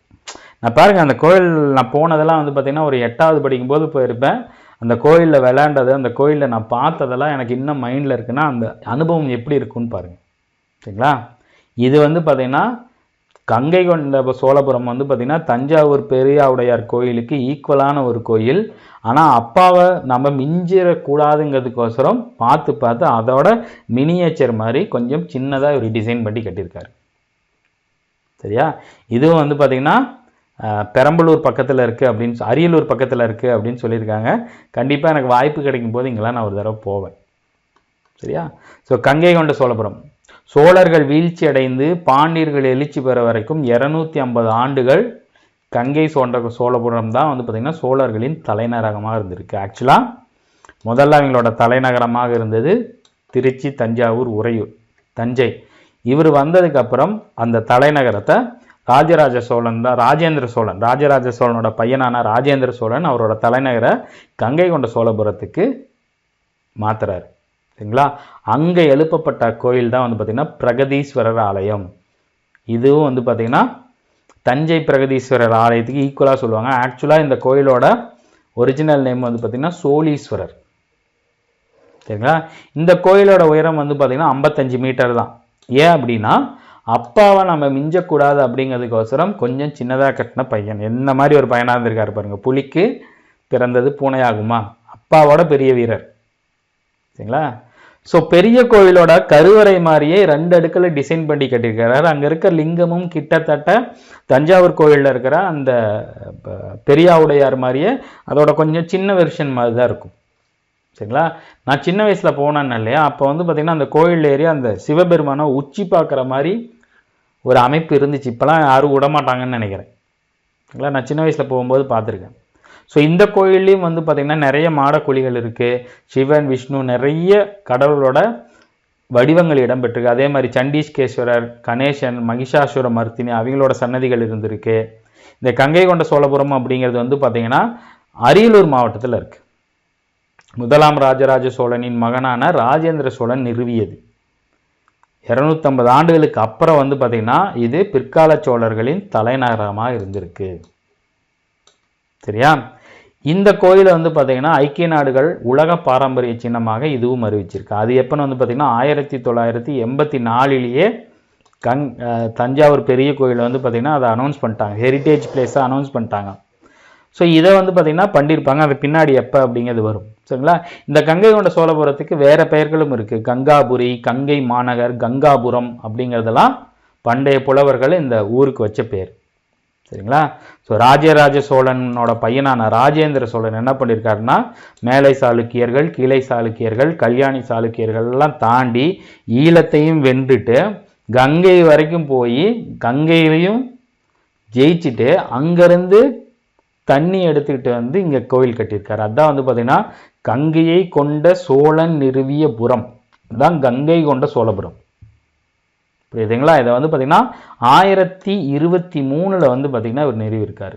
அந்த கங்கை கொண்ட பிரகதீஸ்வரர் ஆலயம்னு சொல்லுவாங்க. ஆக்சுவலாக கங்கை கொண்ட சோழீஸ்வரர் ஆலயம், சோழனின் ஈஸ்வர ஆலயம். சரிங்களா? இதன் நினைவாக ஒரு ஏரியும் நிறுவியிருக்காரு. அந்த ஏரி இன்ன வரைக்கும் பயன்பாட்டில் இருக்குன்னு தான் நினைக்கிறேன். சரிங்களா? சோழ பேரேரி, அதை வந்து பார்த்தீங்கன்னா சோழ கங்கம் அப்படிங்கிற ஒரு பேரும் இருக்கு. ஸோ ராஜராஜ சோழனும் ராஜேந்திர சோழனும் தஞ்சையை சுற்றி நிறைய ஏரிகளை வந்து பார்த்தீங்கன்னா அவங்க வந்து புதுப்பிச்சிருக்காங்க, தோண்டியிருக்காங்க, தூர்வாரி இருக்காங்க. அதன் மூலமாக அவங்களோட விவசாயம் செழிச்சிருக்கு. ஸோ விவசாயம் செழிக்கும் போது அவங்களோட படைகள் நல்லா யோசிச்சு பாருங்கள். இப்போ இந்தியா முழுவதும் எடுத்தீங்கன்னா உங்களுக்கு யானைகள் கம்மியாக தான் இருக்கும். சரியா? ஆனால் ராஜேந்திர சோழனோட படையில் மட்டும் 10,000 யானைகள் இருந்துச்சான். 10,000 யானைகள் படையில் வச்சுருந்துருக்காருன்னா ஒரு யானை எவ்வளோ சாப்பிடும், எவ்வளோ தண்ணி குடிக்கும், அதையெல்லாம் மெயின்டைன் பண்ணியிருக்காங்கன்னா அவங்களுக்கு எவ்வளோ வந்து பின்னாடி ஃபினான்ஷியல் கேப்பபிலிட்டி தேவைப்பட்டிருக்கும். யோசிச்சு பாருங்கள். மெயின்டைன் பண்ணியிருக்காங்க. கடாரம், கங்கை, இந்த பக்கம் வந்து சுமத்ரா தீவு, இந்தோனேஷியா தாண்டி ஜாவா வரையும் போயிருக்காருங்க மனுஷன். இந்த பக்கம் ஈழத்தை முடிச்சுட்டார், இலங்கையை கைப்பற்றிட்டார். நீங்கள் அந்த பொன்னியின் செல்வன் பார்க்கும்போதே அவர் செகண்ட் ஹாஃபில், ஃபர்ஸ்ட் ஹாஃபில் வந்து இலங்கையிலேருந்து தான் கூப்பிட்டு வருவாங்க. அப்பயே அந்த படத்தில் வரும்போதே சொல்லியிருப்பாங்க, அசோகர் மாதிரி ஒரு மன்னர் வந்து அவதரிக்க போகிறாரு, உருவாக போகிறாரு அப்படிங்கிறத அங்கே இருக்கிற புத்த பிச்சுக்கள் சொன்ன மாதிரி அந்த சீன்லாம் வச்சுருப்பாங்க. உண்மையாலுமே அசோகருக்கு ஈக்குவலான அரசர்கள் ராஜராஜ சோழன், ராஜேந்திர சோழன்லாம். பெருமைங்க, தமிழ்நாட்டோட பெருமை. ஸோ அடுத்து நாம் பார்க்க போகிறது வந்து பார்த்திங்கன்னா தாராசுரம் கோயில். இந்த கோயில் நான் போனதில்லை, போகணுன்னு எனக்கு ஆசை. சரிங்களா? அந்த கோயிலோட ஸ்ட்ரக்சரை பாருங்கள், இந்த சக்கரத்தை பாருங்கள், எவ்வளோ டீட்டெயில்டாக இருக்குது பாருங்கள். இந்த கோயிலே வந்து பார்த்திங்கன்னா ஒரு தேரில் யானைகளும் குதிரைகளும் இழுத்துக்கிட்டு போகிற தேரில் தான் அமைஞ்ச மாதிரி டிசைன் பண்ணியிருக்காங்க. ஸோ கும்பகோணத்துக்கு அருகில் உள்ள தாராசுரத்தில் பிற்கால சோழர்களின் ஒரு கோயில் இருக்குது. அதுதான் வந்து பார்த்திங்கன்னா தாராசுரம் ஐராதீஸ்வரர் கோயில். இந்திரனோட யானை வந்து பார்த்திங்கன்னா ஒரு கடவுளை வழிபட்டிருக்கும். அதுதான் வந்து பார்த்திங்கன்னா ஐராதீஸ்வரர். ஐராதம் அப்படின்னாவே யானைன்னு அர்த்தம். சரிங்களா? இதை கட்டினவர் யாருன்னு வந்து பார்த்தீங்கன்னா சோழ மன்னன் 2ஆம் ராஜராஜன். 1ஆம் ராஜராஜன் இல்லை, 2ஆம் ராஜராஜன் 12ஆம் நூற்றாண்டில் கட்டியிருக்கார். சோழர்களின் கட்டடக்கலைக்கும் தமிழர்களின் கட்டடக்கலைக்கும் மற்றும் ஒரு சிறந்த உதாரணம். ஏன் அப்படின்னா இந்த கோயிலோட டிசைன். இந்த டிசைன் வந்து பார்த்திங்கன்னா ஃபுல்லாக நான் வந்து பார்த்திங்கன்னா உங்களுக்கு முக்கியமான பாயிண்ட்ஸு, அதோட பிக்சர்ஸ்லாம் நான் எடுத்துகிட்டு வந்திருக்கேன். பார்க்க உங்களுக்கு இன்ட்ரெஸ்ட்டாக இருக்கும். சரிங்களா? தஞ்சாவூர் அரண்மனை வந்து இருந்துச்சு இல்லையா, அந்த அரண்மனைக்கு வந்து பார்த்திங்கன்னா மொத்தம் 88 கோயில்கள் அதோட தேவஸ்தானத்திற்கு வந்து பார்த்திங்கன்னா உரியது. அந்த 88 கோயிலில் இதுவும் ஒன்று. ஸோ முக்கோயில்கள் அப்படின்னு சொல்லுவாங்க. சோழர்களின் பெருங்கோயில்கள்னால் 3.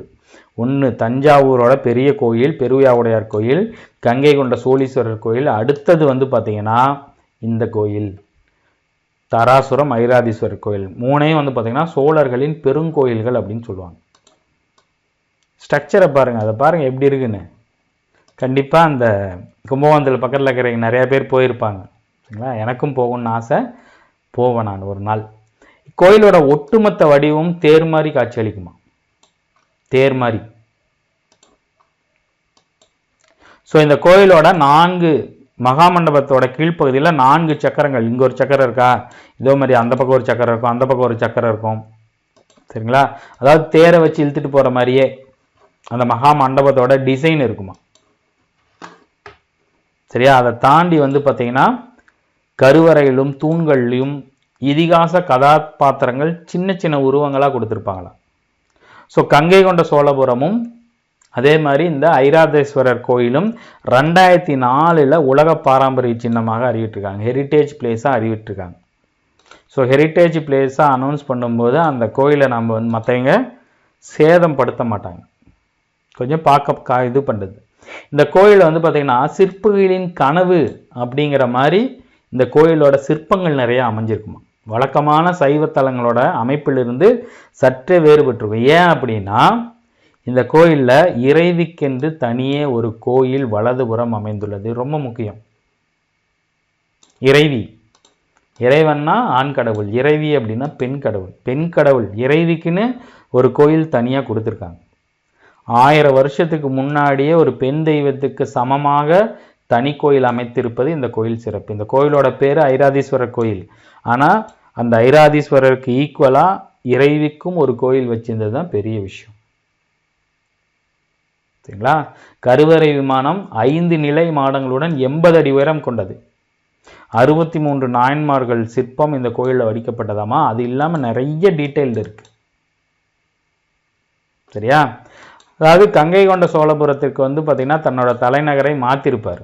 அதுக்கப்புறம் 2ஆம் ராஜராஜன் அந்த தலைநகரை தன்னோட தராசுரத்துக்கு மாற்றிருக்காரு. அங்கே கட்டப்பட்டது தான் இந்த ஐராதீஸ்வரர் கோயில். சரியா? இங்கே இருக்கக்கூடிய இறைவனுக்கு ராஜராஜேஸ்வரமுடையார் அப்படிங்கிற பேர் கொடுத்து அதற்கப்புறம் ஐராதேஸ்வரர் அப்படின்னு மாற்றிருக்காங்க.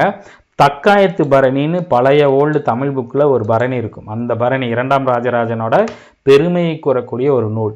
அந்த கோயில் அந்த தக்காயத்து பரணி வந்து பார்த்தீங்கன்னா இப்படி கலிங்கத்து பரணி அந்த மாதிரி ஒரு நூல். அந்த பரணி நூல் இந்த கோயில் மண்டபத்தில் தான் அரங்கேற்றம் செய்யப்பட்டுள்ளது. அந்த தக்காயத்து பரணியோட ஓல்டு புக் படித்தவங்களுக்கு தெரியும். அது முன்னாடியே அந்த கோயிலோட அந்த நுழைவாயில் போட்டிருப்பாங்க. சரிங்களா? ஸோ இந்த தேர் வடிவிலான கோயில், இந்த கோயில் வந்து பார்த்திங்கன்னா கரக்கோயில் தேர் வடிவிலான கோயில் வகையை சார்ந்தது. சரிங்களா? தஞ்சாவூர் கோயிலோட கங்கை கொண்ட சோழபுரத்தோட கம்பேர் பண்ணும்போது இந்த கோயில் ரொம்ப சின்னதாக இருந்தாலும் இந்த கோயில் எதுக்கு சிறப்பு பெற்றதுன்னு வந்து பார்த்திங்கன்னா நுட்பமான வேலைப்பாடுகள், ரொம்ப மைனூட்டான ஒர்க்ஸ்லாம் இருக்கும். ஸோ ஃபஸ்ட்டு அது வந்து பார்த்திங்கன்னா இசைப்படிகள். இப்போ வந்து பார்த்திங்கன்னா இதை லாக் பண்ணி வச்சுட்டாங்க. ஆரம்ப காலகட்டத்தில் லாக் பண்ணியிருக்க மாட்டாங்க. சரிங்களா? ஏன்னா நிறைய பேர் இதை டேமேஜ் பண்ணுறாங்கன்னு. நந்திகிட்ட பக்கத்துலேயே அந்த படி வச்சுருப்பாங்களா, அந்த பலிபீடத்தின் அடியில் இசை ஒலிப்பும் படிகள் அப்படின்னு சொல்லியிருக்காங்க. அதாவது 7 படிகள் இருக்கும். நீங்கள் 7 படிகளை ஒவ்வொன்றா தட்டும்போது உங்களுக்கு சாரி கம பதனி அப்படிங்கிற மியூசிக் வரும். அதுதான் இசைப்படிகள். அது எவ்வளோ பெரிய விஷயம், ஒரு படி தட்டும்போது அந்த மியூசிக் வருது. அப்போ என்ன மாதிரி ஒர்க்குன்னு பாருங்க. அடுத்து ராஜகம்பீரத்தின் திருமண மண்டபம். இந்த மண்டபம் இந்த கோயிலோட இதுதான் வந்து பார்த்திங்கன்னா ராஜகம்பீர திருமண மண்டபம். இதுதான் இந்த கோயிலோடைய. இந்த கோயிலுக்கு போனவங்க எல்லாம் இங்கே உட்காந்து ஃபோட்டோ எடுத்துப்பாங்க. இந்த சக்கரம் கவர் ஆகிற மாதிரி நீங்கள் பார்த்தீங்கன்னா தெரியும். ஸோ ஏன் இந்த இது ரொம்ப முக்கியம்னா, இந்த மகா மண்டபத்தோட மூளைகள்லாம் இருக்கு இல்லையா, அந்த இதெல்லாம் அது வந்து பார்த்திங்கன்னா யானைகளாலும் குதிரைகளாலும் இழுத்து செல்லப்படுவது போல் அமைக்கணும். பாருங்க, ஒரு குதிரை இழுத்துட்டு போகிற மாதிரி சக்கரம் போட்டு இழுத்துட்டு போகிற மாதிரி டிசைன் பண்ணியிருக்காங்க. மிகப்பெரிய வேலைங்க. அப்போல்லாம் இது மாதிரி யோசிச்சு பண்ணுறதுலாம் பெரிய விஷயம். ஒரு பக்கம் அந்த படி ஏறும்போது ஒரு பக்கம் யானை இழுத்துட்டு போகிற மாதிரி, இன்னொரு பக்கத்தை வந்து பார்த்திங்கன்னா குதிரை இழுத்துட்டு போகிற மாதிரியும் இந்திய கலையின் அடையாளமாக கருதப்படுகிறது. ஸோ நிறைய பேரால் இந்த சக்கரங்கள் நிறைய சிற்பங்கள் சிதைக்கப்பட்டாலும் பின்னாடி அதை ஒரு வழியாக காப்பாற்றிருக்காங்க. சரியா? அடுத்து துவாரபாலகர்கள் சிலை இருக்கும். இந்த சிவன் கோயிலில் துவாரபாலகர்கள் சிலை எங்கேயும் இருக்காது. முருகர் கோயிலில் இருக்கும், அம்மன் கோயிலில் இருக்கும். லிங்கத்தின் இருபுறமும் துவாரபாலகர்கள் சிலை காணப்படுகிறது. இது பிற சிவன் கோயில்களில் காணப்படாத அதிசயம் ஒன்று. அதே மாதிரி சூரிய லிங்கங்கள் 11 அபூர்வமான விலை மதிக்க முடியாத சாலிகிராமா லிங்கம் பிரகாரத்தில் இருக்குது அப்படின்னு வந்து சொல்கிறாங்க. சரிங்களா? இங்கே பாருங்கள், இதுவும் அங்கே இருக்க ஒரு சிற்பம் தான். இப்படி நீங்கள் மறைச்சிட்டு பார்த்தீங்கன்னா காளை மாதிரி இருக்கும் இந்த உடம்பை. நீங்கள் இந்த உடம்பை மலிச்சிட்டு பார்த்தீங்கன்னா யானை மாதிரி இருக்கும். எவ்வளோ பெரிய ஒர்க்கு பாருங்கள். அப்போலாம் யோசிச்சிருக்காங்க பாருங்கள். அதே மாதிரி இந்த கோயிலோட மண்டபத்தில் தூண்களில் 4 புறங்களும் புராண கதைகள் சிற்பங்களாக வடிக்கப்பட்டிருவாங்க. இங்கே பாருங்கள், ராமாயணம், அனுமார் இருக்கார் பாருங்கள். அனுமார் யாரு கூடயே சண்டை போடுற மாதிரி வச்சுருக்காங்க பாருங்கள். பெரிய விஷயம் இல்லை. அதே மாதிரி கண்ணப்பரோட மெல்லிய செருப்பு அணிந்த இதுவும் இருக்குது. 63 நாயன்மார்களில் ஒருவரான கண்ணப்ப நாயனர் கண்ணை கொடுத்துருப்பார். என்னது, இந்த திருப்பதிக்கு பக்கத்தில் ஒன்று இருக்கும், காளகஸ்தீஸ்வரர்னு சொல்லுவாங்க. அந்த காளகஸ்தியோட முக்கியமான ஒரு நாயனார் யாருன்னு வந்து பார்த்திங்கன்னா கண்ணப்ப நாயனார். சிவனுக்கு வந்து பார்த்திங்கன்னா மான்கறி ஊட்டியிருப்பார். அந்த சிலையிலேருந்து கண்ணு கீழே வந்துருச்சுன்னு சொல்லிட்டு தன்னோட கண்ணையே பிடுங்கி வச்சிருப்பார். இப்போ ரீசெண்டாக கூட கண்ணப்பான்னு ஒரு படம் அதை இது பண்ணி எடுத்திருந்தாங்க. ஆனால் கிளைமேக்ஸில் தான் அந்த சீன் ரொம்ப உருக்கமாக இருக்கும். ஸோ அந்த கண்ணப்ப நாயரோட ஒரு சிலையில் இருக்குது. அது வந்து பார்த்திங்கன்னா மெல்லிய செருப்பணிஞ்சிருக்காரு. அவர் ஒரு வேடுவர். ஸோ வேடுவர் எப்படி செருப்பணிஞ்சிருப்பாருங்கிற மாதிரி யோசித்து ஒரு டிசைன் பண்ணியிருக்காங்க. சரியா? அடுத்து வந்து பார்த்தீங்கன்னா தூண்களில் நர்த்தக கணபதி உள்ளங்கை அகல சிற்பமும், உள்ளங்கை அகல எவ்வளோ இருக்கும் அந்த அளவுக்கு நர்த்தகி கணபதியோட சிற்பமும், நாட்டியத்தின் முத்திரைகள், பெண்கள், வாத்தியக்காரர்கள் குழுக்கள், புராண கதைகள், சில சென்டிமீட்டர் அளவுனா ஒரு தூணில் வந்து பார்த்தீங்கன்னா இங்கே பாருங்க, ஒரு ஒரு ஒரு பொண்ணு நீங்கள் இப்படி பார்த்தீங்கன்னா இப்படி இருக்க மாதிரி இருக்கும், இப்படி பார்த்தீங்கன்னா இப்படி இருக்க மாதிரி இருக்கும். இப்படி ஒரு பொண்ணோட உடல் ஒரு பொண்ணோட அந்த தலை 3 உடலோட பொருத்தி போகிற மாதிரி டிசைன் பண்ணியிருப்பாங்க. அதே மாதிரி இந்த சிற்பத்தை பாருங்களேன், ஒரு அந்த தூணிலேயே வந்து பார்த்தீங்கன்னா ஒரு மேரேஜ் நடக்கிற மாதிரியே வந்து பார்த்தீங்கன்னா செதுக்கியிருப்பாங்க. ஒரு மேரேஜையே யார் வாழ்த்துறாங்க அப்படிங்கிற மாதிரி ஒரு மேரேஜையே ஒரு சின்ன தூணில் செதுக்கியிருக்காங்க. பெரிய விஷயங்க இதெல்லாம். இந்த எகிப்து உலக அதிசயமாக சொல்கிறாங்க இல்லையா, எகிப்துங்கிறது பெரிய ஸ்ட்ரக்சர், பெரிய பெரிய கல்லை வச்சு அடைச்சிடலாம். ஆனால் நீங்கள் இந்த மாதிரி கோயில் கட்டுறதுக்கு இது எல்லாமே ஆர்ட் கிராஃப்ட். சரியா? அது இல்லாமல் இந்த கோயிலில் இன்னும் நிறைய விசித்திரமான சிற்பங்கள்லாம் இருக்குது. கையில் வீணை இல்லாத சரஸ்வதி, பாம்புகளுக்கு அரசனான ராகராஜன், பாருங்க வீணை இல்லாத சரஸ்வதி, அன்னபூரணி. அதே மாதிரி வெளிச்சுவர்களில் 3 முகங்கள் 8 கைகளுடன் அர்த்தநாரீஸ்வரர், சிவனும் பார்வதியும் ஒன்று கலந்த, சரிங்களா? இங்கே இருக்கு பாருங்க அர்த்தநாரீஸ்வரர், சிவனுக்குரிய மானும் கோடாலியும், கீழ்கரங்களில் புல்லாங்குழல் இருக்கு. குழலூதும் சிவன் எங்கேயுமே இல்லை, இங்கே தான் இருக்காங்க. குழலூதும் கண்ணனும் சிவனும் இணைந்த ஒரு சிற்பம், ஹரியும் சிவனும் ஒன்று அப்படின்னு சொல்லக்கூடிய சிற்பம் இங்கே இருக்கு. குழலூதும் சிவன் இங்கே மட்டுமே காணப்படக்கூடிய ஒரு சிற்பம். அதே மாதிரி இந்த கோயிலோட ஒரு அமைப்பே வந்து பார்த்தீங்கன்னா அண்ட சராசரங்களை, பிரபஞ்சத்தையே பிரதிபலிக்கிற மாதிரி இருக்குது அப்படிங்கிற மாதிரி ஒருத்தர் கமெண்ட் பண்ணியிருப்பார். பழைய தமிழ் புக்கில் அந்த பாயிண்ட் இருக்கும். சரியா?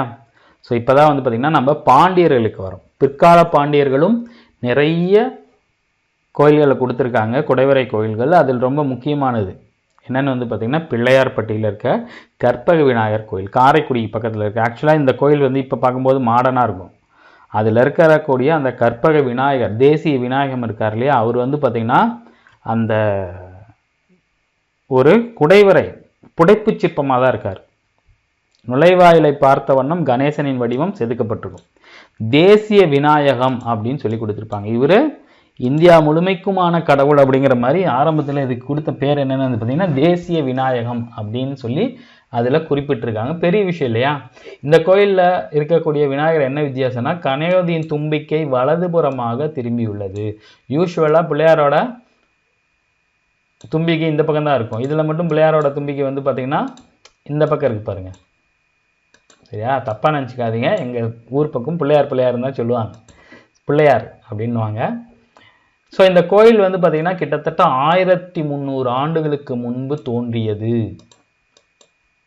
மலையை குடைந்து சுமார் 6 அடி உயரமுள்ள கற்பக விநாயகர் ரொம்ப பெரிய விநாயகர் புடைப்பிச்சிருப்போம், 6 அடியா.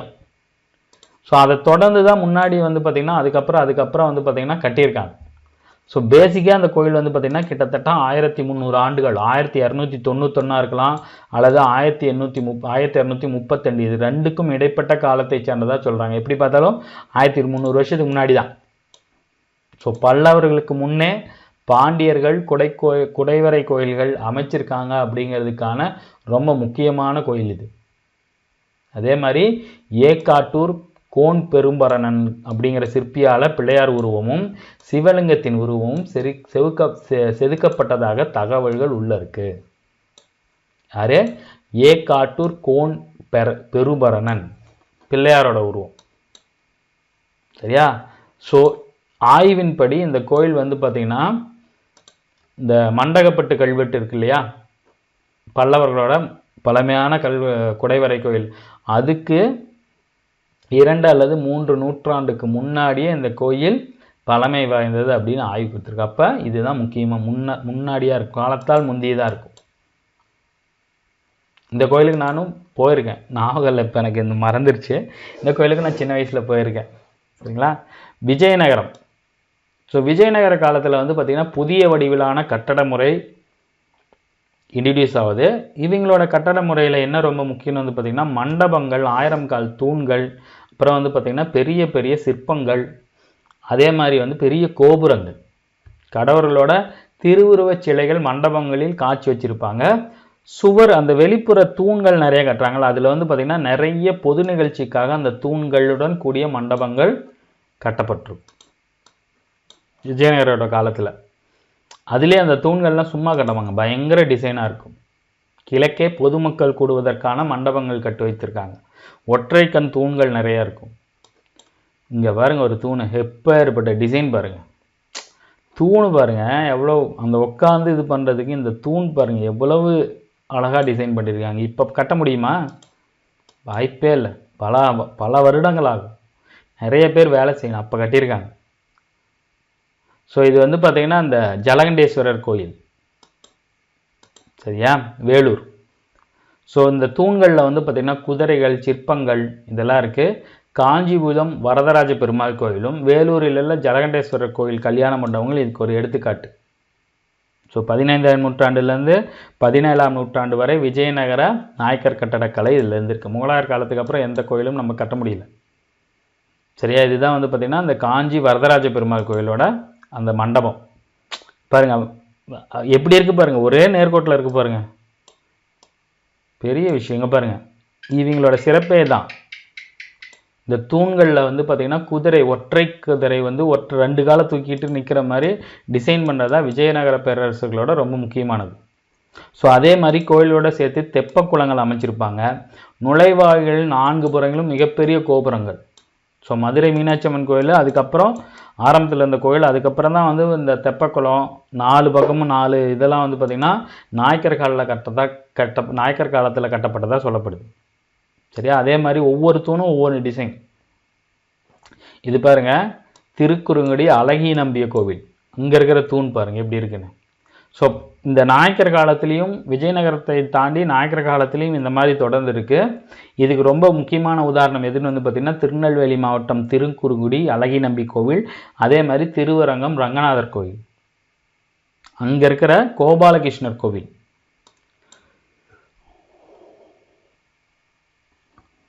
அதைத் தொடர்ந்து ஆழ்வார் திருநகரில் உள்ள ஆதிநாதர், தெற்கு விழா மண்டபம், திருநெல்வேலி நெல்லையப்பரோட மேற்கூரையோடு அமைந்த புதுமுக மண்டபம். இந்த மண்டபம் கட்டுறதா விஜயநகர நாயக்கர் காலத்தோட சிறப்பு, சரிங்களா. வேலூர் ஜலகண்டேஸ்வரர் கோயில், திருக்குறுங்குடி, திருவரங்கம், ஆழ்வார் திருநெல்வேலி ஆதிநாதர் கோயிலில் மண்டபம், இதெல்லாம் ரொம்ப முக்கியம்.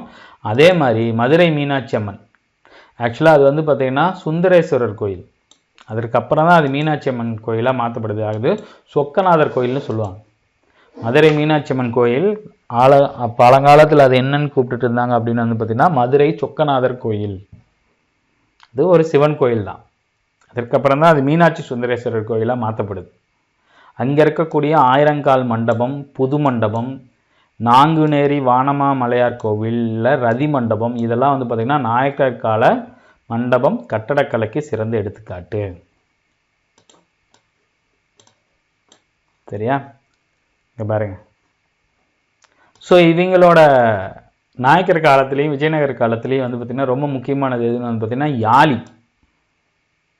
யாழி குதிரை வடிவம். இங்கே பாருங்கள் யாழி இருக்குது பாருங்கள். இன்ன வரைக்கும் இந்த யாழி அப்படிங்கிறது இருந்துச்சா இல்லையா அப்படிங்கிற மித்து இருக்குது. இது இருந்ததற்கான சான்றுகள் நமக்கு கிடைக்கல, ஆனால் இருந்திருக்கலாம் அப்படின்னு சொல்லப்படுது. இந்த யாழினா வந்து பார்த்திங்கன்னா சிங்க மூஞ்சி இருக்குமா, முகம் வந்து பார்த்திங்கன்னா சிங்க மாதிரி இருக்குமா, உடம்பு சிங்க மாதிரி, முகம் தும்பிக்க இருக்குமா. அது ஒரு வித்தியாசமான ஒரு ஸ்ட்ரக்சரில் இருந்திருக்கு. அது வந்து பார்த்திங்கன்னா காலில் யானையை வச்சுருக்கும் அப்படின்னா அது எவ்வளோ பெருசாக இருக்கும் பாருங்கள், டைனோசர் மாதிரி இருக்குமாட்டிருக்கு, சரிங்களா. ஸோ புராண காட்சிகள், அரச குடும்பங்களின் இயற்கை வடிவ உருவங்கள், மனிதர்களின் வடிவங்கள், விலங்குகள், பூ வேலைப்பாடுகள், சிறப்பம்சம் கொண்ட இன்னொரு முக்கியமான விஷயம் என்னென்னு வந்து பார்த்திங்கன்னா இசை தூண்கள். இதெல்லாம் விஜயநகர் நாயக்கர்கள் காலம், சரிங்களா. மண்டபத்தில் உள்ள மேற்பகுதி சிங்கம் அமர்ந்திருப்பது போல அமைக்கப்பட்டிருப்பது பொதுவான கூறு. மண்டபத்தோட மேற்பகுதியில் வந்து பார்த்திங்கன்னா 4 பக்கமும் 4 சிங்கம் இருக்கும், சரியா? கர்ப்ப கிரகத்தின் சுவர்களிலும் மண்டபங்களிலும் கற்சாளரங்கள் அப்படின்னா ஜன்னல் இருக்கும், கல்லிலேயே வச்ச ஜன்னல் இருக்கும், பெரிய பெரிய ஜன்னலாக இருக்கும். ஸோ அதே மாதிரி இங்கே வந்து பார்த்திங்கன்னா ஓவியங்களும் நம்மளுக்கு கிடைச்சிருக்கு. இங்கே ஒரு ஓவியம் இருக்குது பாருங்கள், சரிங்களா? அரண்மனை காட்சிகள் இருக்குது, ஓவியங்கள் இருக்குது. வேலூர் ஜலகண்டேஸ்வரர் கோயில், திண்டுக்கல் தாடி கொம்பில் இருக்கிற கோயில், திருநெல்வேலிக்கு பக்கத்தில் இருக்கிற கோயில், தஞ்சாவூர் பெரிய கோயில் அமைந்துள்ள சுப்பிரமணிய சாமி கோவில். இங்கே வந்து பார்த்திங்கன்னா ஓவியங்கள் நமக்கு வந்து பார்த்திங்கன்னா இருந்திருக்கு. நாயக்கர் கால மராத்திய கால ஓவியங்கள்லாம் இருந்திருக்கு. சரியா? காஞ்சி வரதராஜ பெருமாள் கோவில், மதுரை கூடல் அழகர் கோவில், ஸ்ரீவில்லிபுத்தூர், திருவெள்ளரை, அழகர் கோவில், திருவண்ணாமலை, திருவரங்கம் ஆகிய கோவில்களில் விஜயநகர நாயக்கர் கால ஓவியங்கள் காணப்படுகின்றது. இது இங்கே இருக்கிற ஏதோ ஒரு கோவிலில் இருக்கிற வரதராஜ பெருமாள் கோவில் ஓவியம் நினைக்கிறேன். அதை தான் டவுன்லோட் பண்ணி வச்சேன் நான். சரியா? ஸோ அதே மாதிரி இங்கே இதிகாச கதைகள், ராமாயண கதைகள், மகாபாரத கதைகள்லாம் காணப்படுது. இதுக்கப்புறம் தான் வந்து பார்த்திங்கன்னா ராமநாதபுரத்தை ஆண்ட சேதுபதிகளோட கோயில் வரும். சரிங்களா? நவீன காலம் 1600க்கு பின்னாடி மதுரை நாயக்க அரசரோட சிற்றரசராக இருந்த ராமநாதபுரம், அந்த பகுதியை ஆண்ட சேதுபதி மன்னர்கள் தான் ராமேஸ்வரம், ராமநாத சுவாமிக்கு ஒரு கோயில் கொடுத்துருக்காங்க. அவங்க பண்ண மிகப்பெரிய கட்ட பங்களிப்பு இதுதான், ராமேஸ்வரம் கோயில். அதில் ரொம்ப முக்கியமாக இந்த தூண்கள். ஆக்சுவலாக நான் இப்போ தான் ஒரு 6 மாதத்துக்கு முன்னாடி தான் அந்த கோயிலுக்கு ஃபஸ்ட் டைம் போனேன் நான். இப்போ பெரிய கோயில், அதுலேயும் இந்த மண்டபங்கள், இதுக்கு மேலே கொஞ்சம் சுதையெல்லாம் போட்டு கொஞ்சம் ஆல்ட்ரெலாம் பண்ணியிருக்காங்க. இதெல்லாம் பண்ணாமல் பழசாக இருக்கும்போது எப்படி இருந்துக்குன்னு யோசிச்சு பாருங்கள். எல்லாம் ஒரே ஸ்ட்ரைட்டாக இருக்குங்க, பிரம்மாண்டமாக இருக்கும். இந்த கோயிலோட மிகச்சிறப்பே வந்து பார்த்திங்கன்னா பிரகாரம் தான். பிரகாரம்னா சாமி சுற்றி வர்றதுக்கான அந்த இது அப்படியே 4 பக்கமும் அந்த 2 பக்கமும் பார்த்திங்கன்னா இந்த 2 பக்கமும் தூண், பெரிய பெரிய தூண், அப்படியே சூப்பராக இருக்கும். இதே மாதிரி தான் இருக்கும். நீங்கள் நேரில் பார்க்கும்போது இன்னும் பிரமிப்பாக இருக்கும். உலகிலேயே மிகவும் நீளமான பிரகாரங்கள் இவை. ரொம்ப நீளமான பிரகாரம், கோயிலில் நீளமான பிரகாரம் இதுதான் சொல்கிறாங்க. இது வந்து பார்த்திங்கன்னா 3 பிரகார சுற்று இருக்கும். வெளிப்பிரகாரம் ஏறத்தாழ 7 மீட்டர் உயரம், ஹைட்டுங்க, பெரிய ஹைட்டு. கிழக்கு மேற்கு பிரகாரங்கள் 120 மீட்டர் நீளமும், வடக்கிலும் தெற்கிலும் 195 மீட்டர் நீளமாக இருக்கும். 4 பக்கமும் 4 நீளமாக இருக்கும் பிரகாரம், சூப்பராக இருக்கும். சரிங்களா? இந்த பிரகாரங்களை தாங்கி நிற்கக்கூடிய தூண்கள்னு வந்து பார்த்திங்கன்னா 1200க்கும் மேற்பட்ட தூண்கள். எல்லா தூண்கள்லேயும் வேலைப்பாடு அமைந்த தூண்கள் இருக்கும், அழகிய வேலைப்பாடு இருக்கும். ஸோ இந்த 3 பிரகாரங்கள் இருக்கிறது. இந்த 3 பிரகாரங்களில் உட்புறம் உள்ளே இருக்கிறதா வந்து பார்த்திங்கன்னா ரொம்ப முக்கியமான பிரகாரம் அப்படின்னு சொல்லப்படுது, பழைய பிரகாரம் அப்படின்னு சொல்லப்படுது. சரிங்களா? ஸோ இதோட வந்து பார்த்திங்கன்னா இந்த பாடம் வந்து முடிஞ்சது. இதில் பாயிண்ட்டுன்னு வந்து பார்த்திங்கன்னா எந்தெந்த கோயிலில் என்னென்ன சிறப்பு அப்படிங்கிறத புக்கில் கொஞ்சம் சின்னதாக கொடுத்துருப்பாங்க. நானே கொஞ்சம் அந்த கோயில்களில் இன்னும் என்ன சிறப்பு அப்படிங்கிறத உங்களுக்கு எடுத்துகிட்டு வந்திருப்பேன். நீங்கள் பிக்சரோட இந்த வீடியோவோட பார்த்துட்டு அந்த பாடம் படிக்கும்போது இந்த பிக்சர், அந்த கோயிலோட இதெல்லாம் உங்களுக்கு வந்து நிற்கும். சரியா? ஸோ இந்த வீடியோ பதிவு உங்களுக்கு பயனுள்ளதாக இருக்கும்னு நினைக்கிறேன். இதே மாதிரி அடுத்த ஒரு வீடியோ பதிவில் நம்ம சந்திப்போம். தேங்க்யூ.